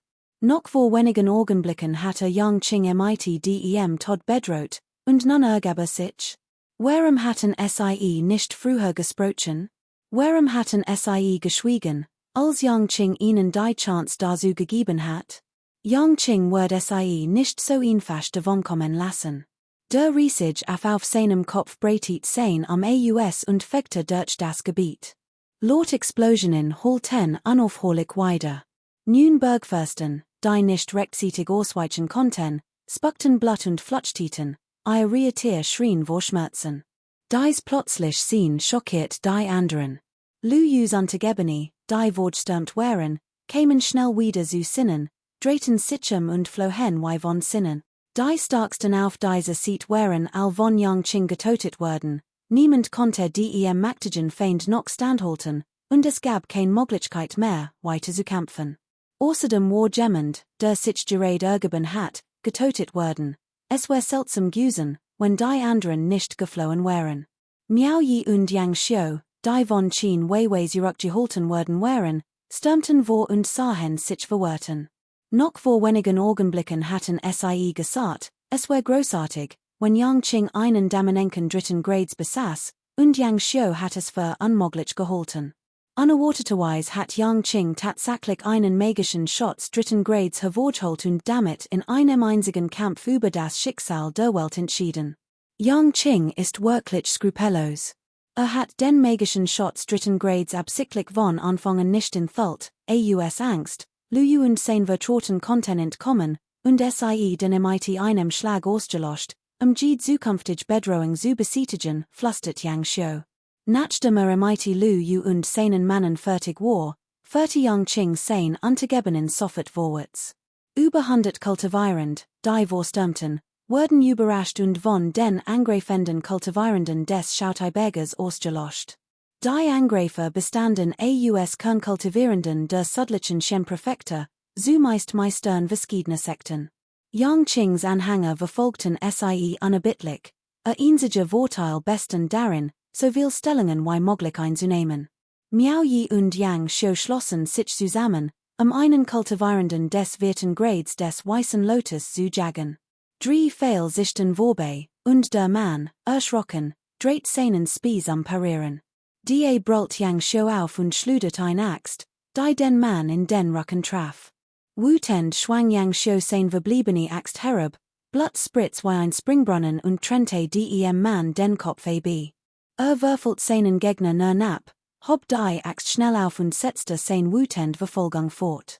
Miao Yi war verbluft und erkannte, dass Yang Xiu sich in einen anderen Menschen verwandelt hat, furchtlos und wild. Ist das derselbe Zenrangage, der mir zuvor sein Capitulation angeboten hat? Nach einer wilden Verfolgungsjagd, bei der in kaum noch einholen konnte, zog Yang Qing die magischen Artefakte aus seinem Helm und seiner Schulterrüstung, schwang seinen Spee und brüllt donnernd, der Sieg ist entschieden. Teilt your Truppen und erobert die Berge, sein Gesichtsausdruck variiert. Kapitel 41, ein Tropfen Dankbarkeit. Nachdem Yang Qing die Donglai Hole eingenommen hat, suchte sofort nach einem Ort, sein magischen Krafter wiederherzustellen. Der Oberbefehlshaber mussten diese Zeit unbedingt in Bestform sein, auf unverhörgesichen Uranus reagieren zu können. Chen Weiwei befahl außerdem drei Kultivierenden des dritten Grades des Weißen Lotus, schnell nach Donglei-Stad zu eilen, dort nach Kultivierenden aus der Donglei-Hol Ausschau zu halten, die Gelegenheit nutzen konnten, wird Gegenstand aus der Stadt zu stehlen. In der Abenddämmerung lief eine von Chen Weiweis Untergebenen Suhr und berichtet, man vermutet, dass die verbliebenen Kultivierenden der Donglei-Hol geflohen sind und in der Stadt keinen Arge mehr Mädchen. Ihre Familien wurden all in die Chengyuan Villa gebracht. Unsehe Männer lauen ihnen dort auf, zu sehen, ob wir jemanden von ihnen gefangen nehmen können, der kommt, sein Angehörigen zu retten, segut sagt Chen Weiwei anerkennend und strich sich übers Kinn. Yang Xiu, die neben stand, übermittelte Miao Yi Leser ein Nachricht, die Dynastie hat ihr entertainen. Die Präfektur Nanxian wechselt im Nu den Besitzer. Es ist ja gut und schon, wenn die Kultivierenden geflohen sind, aber ihre Familien befinden sich in einer furchtbaren Lage. Sie werden wohl den Rest ihres Lebens in der Präfektur Chengyuan verbringen müssen, einem Ort, der für Menschen nicht lebenswert ist. Miao Yi start plötzlich, als ihm etwas einfiel. Verbüht sich vor Chen Weiwei, verlies eilig die Donglei Halle, schnappt sich Heitan, sprang auf und stürmte wie ein wahnsinniger durch das Bergtor. Chen Weiwei trat langsam aus der Halle, stand im IT verschränkten Handen da und runzelt die Stirn, was hatte vor, sie glaubte nicht mehr, dass Miao Yi fliehen wollte. Die gesamte Präfektur Nanxian war erobert worden, zu fliehen war töricht. Außerdem hat es längst getan, wenn gewollt hat. Das Fett Drachenford war als langsam. Yang Xiu war verbluft und rief plötzlich, das ist nicht gut. Chen Weiwei dreht sich und fragte, und dann, was? Fragte Yang Xiu, der ebenfalls befürchtet, Miao Yi konnte arge Mädchen, und berichtet, Miao Yi hat einen guten Freund in der Donglei Hol, und dieser hat ihm empfohlen, zur Fuguang Hol zu gehen. Ich fürchte, will nachsehen, ob die Family seines Freunds noch dort ist, wie wartet, ritt Miao Yi allein auf seinem Pferd direkt nach Donglei. Also vor dem Haus von Gui Shou Fang, Chen Fei's Neffen, ankam, fand das Haupte versiegelt war. Seinen Verdacht zu bestätigen, wandte sich Miao Yi sofort an die Lutem Wiedstrand, die in bewundernd hen, wo ist der Besitzer Diocese anwesens hin, ein alter Mann antwortet mutig, habe dem unsterblichen berichtet, dass der Besitzer Diocese anwesens ein Verbrechen begann hat, und habe gehört, dass die Behörden in den Bezirk Chengyuan gebracht haben, Schädner, dass die Bediensteten im Inneren betroffen sind, allesamtlich Bürger, die in Donglei Eier pflichten. Erfüllen. Miao Yi fragte daraufhin, wo genau befindet sich das Anwesen von Chengyuan in dieser Stadt, der Altmann antwortet, habe dem unsterblichen berichtet, dass es sich in der Stadt neben dem Tempel befindet. Es ist leicht zu finden, weil Dank, alter Mann, bedankt sich Miao Yi, dreht sich schnell und rannte direkt zum Tempel. Tempel waren ihm nicht fremd, jede Stadt hat einen, den Ort, an dem die Wunsch der Gläubigen gesammelt werden. Als sich dem Tempel nahert, so sofort ein Anwesen im IT einer durch Gehenden Reihe von Geboten und hochaufregenden Mauern. Über dem Haupte prangte ein Schild im IT der Aufschrift Anwesen von Chengyuan. Das Haupte war fest verschlossen, Laternen hingen an der Tur, und Regierungsbeamte im IT schwörten standen zu beiden Seiten. Heitan trug Miao Yi und stürmte vorwärts, zu voll, sieht im IT reden zu. Verschwenden. Die wusst, was für ein Ort das Chengyuan Anwesen war, fürchtet das Jeddah, der es bestraft werden wird. Außerdem war Gui Shou Fang ein wunderschön Jungfrau, nur der Teufel wusst, was im Inneren des Yamen geschehen konnte. Lange zu bleiben, wird die Gefahr nur erhöhen. Im IT einem lauten Null trieb Miao Yi sein Drachenrossen, und schwors Kohli durchbrach das Haupte. Nicht nur das Tor, es hat sogar die Stadtmauer am Einsters bringen können. Trug Miao Yi und stürmte in den Hof, wo die Yamen Mädchen erschrocken ihr Kopfe bedeckten und sich wie Moors versteckten. Gleichzeitig stürzten zwei kultivierende MIT Dreiblattrigen, weißen, lotusartigen Lichten ihr Stirnen hervor und richteten ihr Speer auf Miao Yi. Die beiden waren untergebene von Chen Weiwei und hatten zuvor gegen Miao Yi unentschieden gekämpft. Einer von ihnen blickte auf das zerstört Tor, runzelt die Stirn und fragte, Miao Yi. Bist du es? Was magst du hier? Miao Yi verschränkte die Hand und sagt, ich bitte Entschuldigung für die Umstand, aber ich würde dies Lut mitnehmen, gut gesagt. Der Mann streckte die Hand aus und fragte, aber ist du ein Schreiben des Burgherrn oder des Holenmeisters? Nee. Schüttelte Miao Yi den Kopf und sagt, die schall bitte ich dich Hilf, der Mann lehnte ab. Normalerweise würden wir dir unseren Respekt erweisen, aber nicht hüt. Du solltest wissen, warum wir die Ort bewatchen. Miao Yi erwidert, ich war in all und heb in dem Moment nicht nachgedacht. Übergebt mir die Person. Nach meiner Rückkehr wurde ich dem Anführer des Qin-Clans Bericht erstatten und die Verantwortung für alles übernehmen. Was geschieht? Der Andermann schüttelte den Kopf und sagt, das ist wohl nicht möglich. Miao Yi erwidert, so ist mögte ich sehen, was für ein Mensch du bist. Der Andermann schüttelte erneut den Kopf und sagt, bring so ist das Dekret, schon die Verweigerung, die Person zu sehen, ließ Miao Yi spüren, dass der andere auf weiße Stein in den Weg legte. Sein Gesicht verfinstert sich, ein lotusartiges Licht erschien auf seiner Stirn, und der Spie in seiner Hand richtet sich langsam auf die beiden Männer. Kalt sagte, wollte Miao Yi wirklich keinen Respekt erweisen. Der Andermann wird plötzlich wütend und sagt, Glotter etwa, wir haben Angst vor Juk?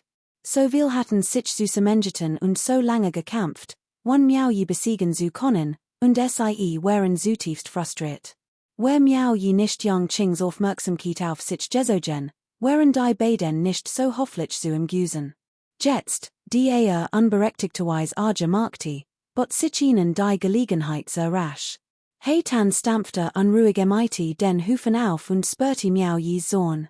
Gerade als die beiden Seiten aufeinander losgehen wollten, ertönte plötzlich Chen Weiweis Stimme von außerhalb der Hofmauer. Halt, beid erschrecken und zogen gleichzeitig das lotusformig Licht von ihren Sternen zurück. Sie horten Chen Weiweis Stimme erneut, gebt ihm die Person die beiden kultivierenden Sachen sichern, dann gleichzeitig in die Richtung der Stimme von außerhalb der Mauer, verschränkten die Hand und sagten, Joel einer von ihnen wandte sich an Miao Yi und fragte, wenn wollte Miao Yi sagt, Gui Shofang, wird gerade hereingebracht, der Mann sah den sittenden Beam tennen, der sich unter dem Dach versprung versteckte, bringt her der Beamte nickte sofort, verbüht sich und Jing. Kurz darauf brachte Gui Shofang, deren Augen vom Weinen geschwollen und rot waren, zu Miao Yi. Gui Zufangs Erscheinung ließ vermuten, dass Tu Fong tatsächlich unschuldig war. Kapitel 42, Gemmend behind it uns, 1-2. Miao Yi stieg von seinem Pferd, stutzte mighty beiden Handen und fragte, haben Juk kein Umstand bereitet, oder? Kaum hatte das gesagt, sitteten die Diener im Hof vor Angst, fürcht, Gui Shofang konnte etwas unangenehm sagen. Schlucksend schüttelte Gui Shofang den Kopf. Herr Miao, bitte retten Sie mein Kind, es ist noch so jung. Miao Yi dreht sich sofort und sagt, bringt ihr ganz Family her, ein Wort zu sagen, werden all Verwandten von Gui Shofang, einschließlich des Verwalters, den Miao Yi kannte, schnell herbeigebracht. Gui Shofang umarmte ihren Sohn, weinte heftig und nicht vor Miao Yi nieder, den Kopf immer wieder verbugend. Miao Yi half auf, kommt, es ist alles gut, lasst uns nach Hause gehen, wo den Organ aller geleitete Gui Shofangs Family persönlich zurück zu ihrem Haus. Als das Siegel am Haupte sah, drehte sich und rief, ruft den Stadtthernherr, in diesem Moment stand Yang Xiu in der Eck, kommet sich Chen Weiwei und beobachtet das Geschehen. Kurz darauf trafen ein dicker, großohriger Beamter und einige seiner Untergebenen sofort ein. Miao Yi ignorierte ängstliches Gerede und richtete seinen Spie auf das Haupte. Stadther, sollte diesem Haus in Zukunft etwas unerwartet zustoßen, würde ihre Rechenschaft sehen. Reißt nun das Siegel auf und öffnet das Tor, konnte unmöglich in Gui Shofangs Seat bleiben, und wusste auch nicht, ob Chen Fei noch lebte. Doch wann Chen Feis Empfehlung wusste nicht, wo sich jetzt befand. Handelte so, sich zu revanchieren, sein Arroganz demonstriert seinen Schutz für dies Family und verhinderte, dass Gengemand die Verwaist witwi Gui Shofang begehrt. Chen Pf. Welschein Anmassung, Verzog Chen Weiwei die Lippen und Schnaubte verachtlich. Yang Xiu, die Nebener Stand, Kishet Zweimel, als Sie beobachtet, wie Miao Yi die gesamte Family Gui Shou Fang eines Haus geleitet.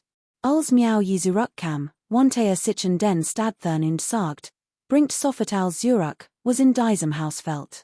Wenn auch nur ein einziger Stapchen fällt, bring ich ukum, antwortet der Stadther wiederholt, wischte sich den Schweiß von der Stirn und Weiss sein anzugebenen Hastigen, die Aufgabe zu führen. In einer anderen, versteckten Eck beobachtet der verkleidet Chen Fei die Sin und Sufs tief. Bruder Miao, murmelte ich word die sen großen Gefallen nicht vergessen. Ich word in einstags erwiden, nachdem Miao Yi die Verantwortung übernommen hat, konnte beruhigt gehen, dreht sich und verschwand lautlos in den Schatten am Ende der Straße. Währenddessen traf Miao Yi, der Black Charcoal Gerade aus der Stadt gestuert hat, auf Chen Weiwei und Yang Xiu, die draußen warteten. Blieb abrupt stehen, faltiert die Hand und rief, Dank, Herr, für your Hilfe, in Wahrheit hat Chen Weiwei jedoch kein guten Absichten, Miao Yi zu helfen. Yang Qing, der Gerade sein magischen Kraft wiedererlangt hat, so, wie Yang Xiu sich nach Miao Yi erkundigt.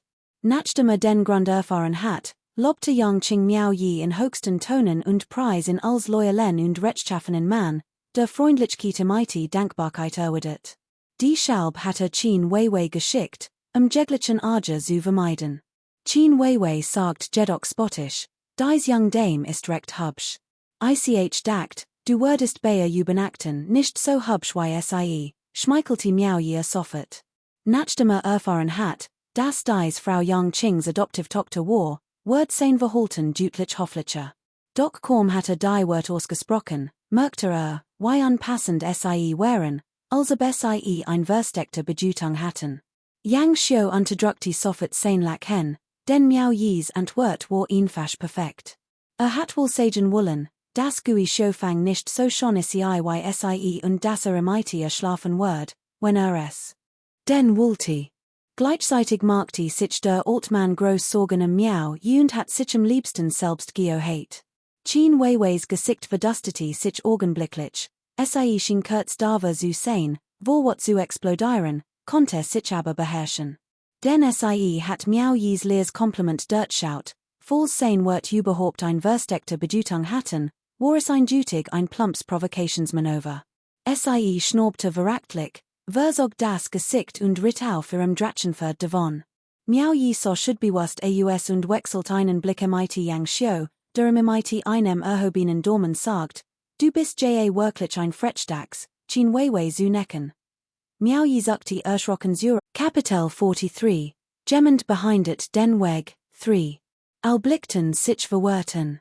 Die Anhänger der Fuguang-Hole und der Donglai-Hole waren allgleich, kaum voneinander zu unterscheiden, und ihr Gebiet hatten kein besonderen Vorzug. Was sollte ein Wechsel bringen? Yang Qing war verbluft, dann dachte bei sich, dass es verstand. Dacht daran, dass Miao Yi vorhin in die Präfektur Chengyuan gegangen war, Gui Shofang zu retten, wahrscheinlich sich bequemer sie kommen zu können. Tatsächlich war dies nur einer der Grund.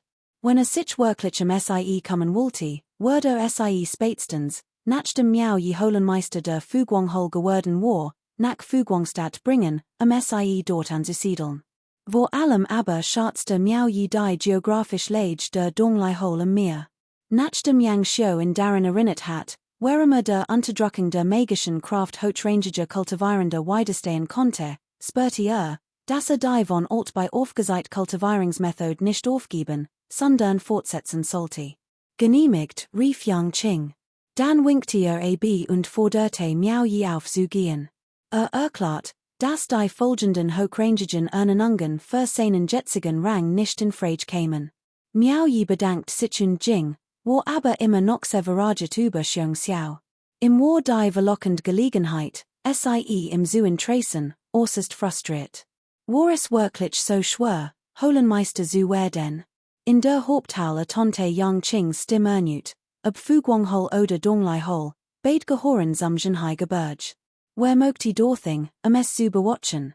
Dies Position war unbestritten, die ASIE in turn bereits vergeben war.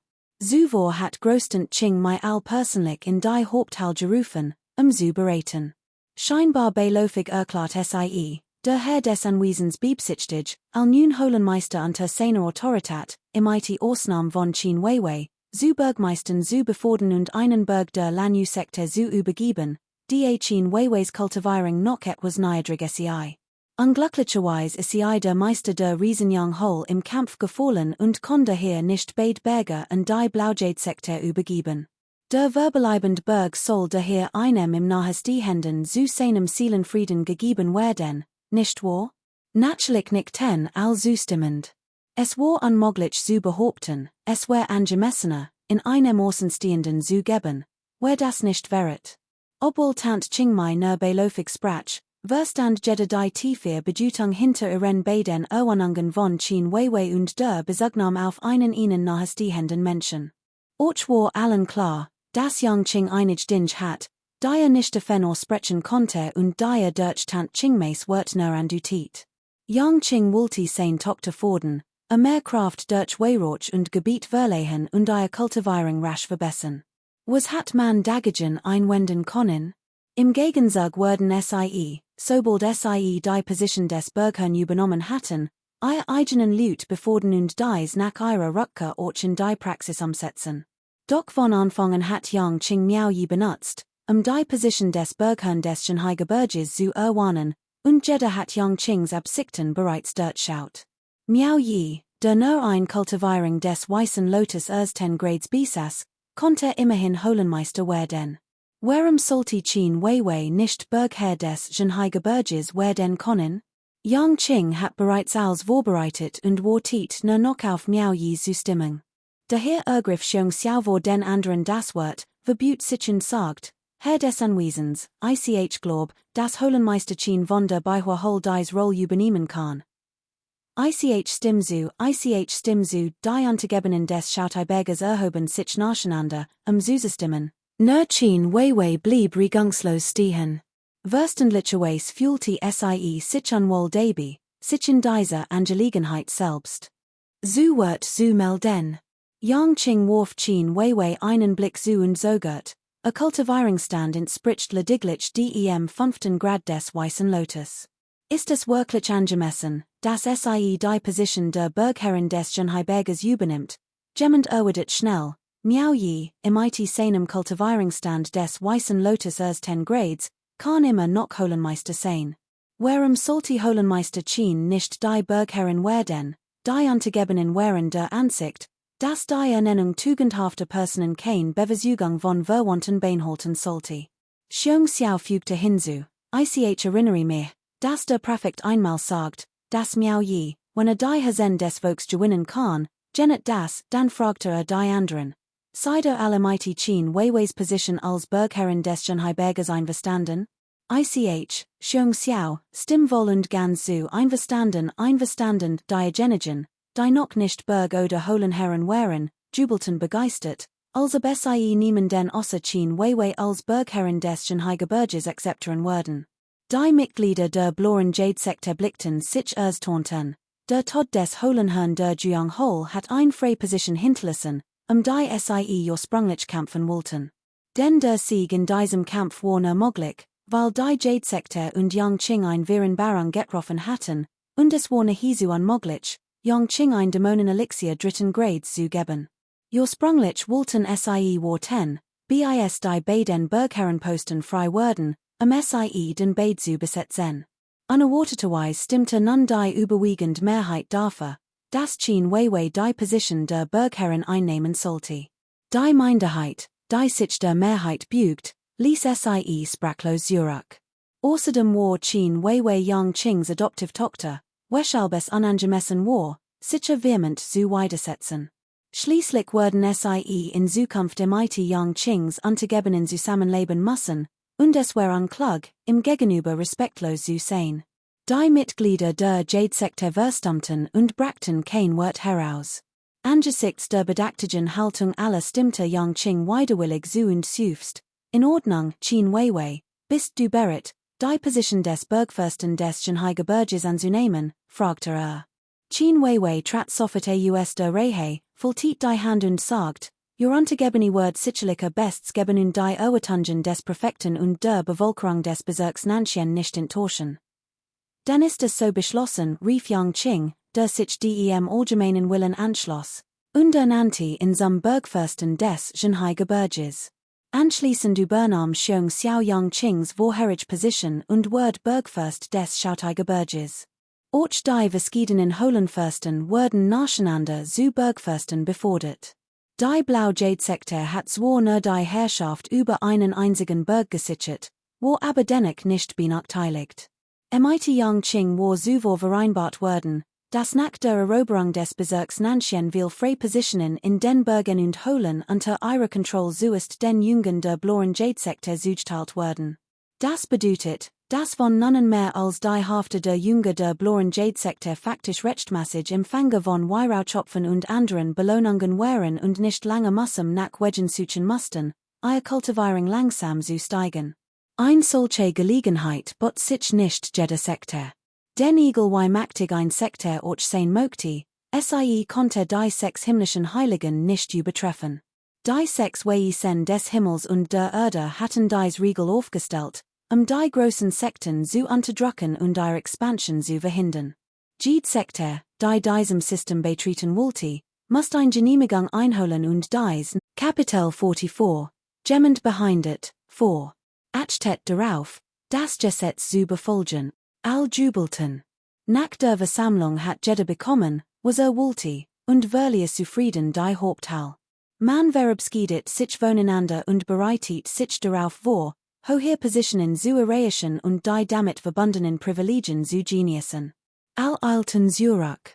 Am Eingang der Hauptteil nähte Qin Weiwei den Kopf und blickte zurück. Blick ruht auf Yang Xiu und Miao Yi. Ein spottisches Lächeln umspielte ihr Lippen. Es schien, als gäbe es in Zukunft noch viel Gelegenheiten, die sen Schurken zu quälen. Was Word Miao Yi wohl denn ken, wenn wusst, dass Qin Weiwei sein Wortsetz geworden war? Zweiside nicht werfendet, und sie haben es vielleicht gar nicht auf dich abgesehen. Außerdem musst du mit deinem Kultivierungsniveau wirklich übersuchen. Vielleicht wollen nur den Bests, sagt Yang Xiu, die mit Miao Yi Jing, nachdem dieser erzählt hat, was in der Halle geschehen war. Zu meinem Bessen? Das sehe ich nicht so, ich komme aus einfachen Verhältnissen, verkauf Schweinfleisch auf der Straße und heb schon allmöglichen Leute kennengelernt. Deshalb kam mir der Blick dieses Mannes immer seltsam vor, als aber etwas in seinen Augen verbage. Kurz gesagt, ich konnte nicht einschätzen, aber es Gott mit mir meinte, also musst ich vorsichtig sein. Miao Yi schnaubte zweimal, immer noch beunruhigt. Stammte aus einer Kleinstadt und hat schon in Jungen Jahren sein beiden jüngeren Geschwister beschützen müssen.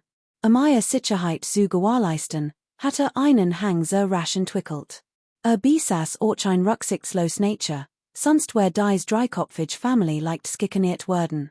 Als den dritten Bruder auf dem Rücken trug, die Hand des zweiten hielt und sich den Erwachsenen entgegenstellte, die Zusammenwiesen der Yuan bringen wollten, war gezwungen, sich rücksichtslos in den Oberschenkel zu stecken. Hat einige Überlebensprinzipien gelernt, die Leute der Stadt nur allzu gut kannten. In der Weite der Welt der Sterblichen wegte es in einem Wutanfall, Huang Cheng und Zhao Xinkue zu toten. Dank seines Bündnisses mit Yang Beihong zur Selbstverteidigung wegte es sogar, einen anderen Meister heimlich zu hintergehen. Für die Zukunft seiner jüngeren Geschwister war bereit, alles aufzugeben. Als Luo Zhen und Cao Dingfeng sterben sah, geriet in Reisrei und riskiert sein Leben. Nachdem von Qin Weiwei gedemütigt worden war, wagte es ein Soldat, Heitans Umgang mit Qin Weiweis Riettier zu dulden. Als von Gui Zufangs Unglück eilte sofort zu Hilfe, sich zu revanchieren. Daraus lässt sich schließen, dass kein guter Mensch ist, aber auch kein schlechter. Sein kleinlich, volksdomlich Nature tritt deutlich zutage, kurz gesagt, wenn man ihn provoziert, sollte man ihm keine Gelegenheit dazu geben. Wie leicht denkst du so viel darüber nach? Mit seiner Kultivierung und seinem Status brauchte sich nicht mit dir abzugeben. Dem tu sprach im Mut zu, rausbet sich und fragte, Bruder, denk daran, mich mitzunehmen, wenn du in die Stadt zurückkehrst. Miau je lagt herzlich und versichertesim. In den praktischen Pavillons und Gebäuden 30 Chun Schwesway kultivierend des dritten Grades des Weißen Lotus vom äußeren Korridor hierin. Xiong Xiao, im dem Rucken zu den Drehen und dem Blick auf den Sie gerichtet, warf langsam Futter für die Fiesche eines Wasser, woraufhin die roten Karpfen und die Oberfläche kamen und darum wetterführten. Xian Schwe stand schweigend neben ihm, und die beiden Munch, strahlend vor Freud, klatschten sich in die Hand und sagten, Herzlichen Glückwunsch, Holenmeister, zu deiner Beforderung am Berghorn des Schauteibergers, nachdem das Fischfutter eines Wasser geworfen hat, strich sich Xiong Xiao über die Hand, dreht sich und lächelt, Zhongshu Cheng, Mosheng tu, ich Hebuk beiden ein paar Anweisungen zu geben, die beiden senkten. Rasch die Kopfer und gehorchten seinem Befehl, gehorchen dem Befehl des Berghorn, Xiong Xiao winkte ihnen zu, und sie traten sofort nahe. Bügt sich vor und flüstert ihnen etwas ins Ohr. Als sie es horten, waren sie schockiert. Mosheng tu's Gesicht verfinstert sich, und flüstert, aber diese Miau ist jemand, der dem Herrscher des Anwesens aufgefallen ist. MPF schnaubte Xiong Xiao verächtlich, als wollte fragen, ob sie zu den Mannen des Herrschers oder zu seinen eigenen gehorten.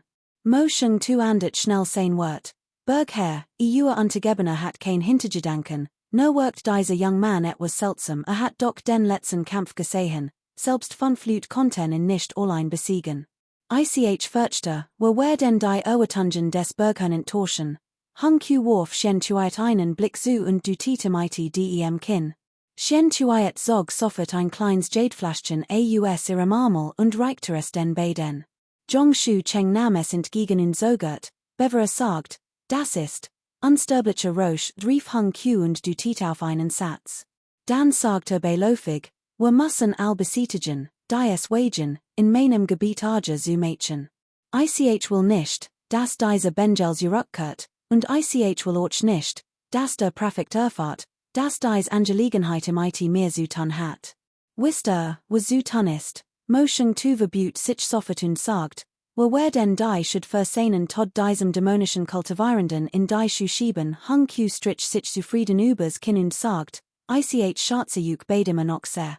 Erledigt die Sache sauber, lasst kein Spuren zurück, damit verschränkte die Hand und Jing, Chun Shue folgte im Gehorsam. Nachdem Zhongshu Cheng und Mosheng tu sich verbut und wieder aufgestanden waren, sahen sich wortlosen. Sie konnten nicht verstehen, warum der Bergfürst sich mit einer so unbedeutenden Person befassen wollte, zumal dies die Aufmerksamkeit des Präfekten auf sich gezogen hat. Wenn etwas Unerwartetes geschah, würden sie denn nicht auch darunter leiden? Es gilt dasselbe Prinzip, wenn sie das vermasseln, können sie auch keinen Frieden erwarten. Nur Erfolg sollte scheitern, Yang Xiu wusste nicht, wohin ging, und niemand hat es ihm gesagt.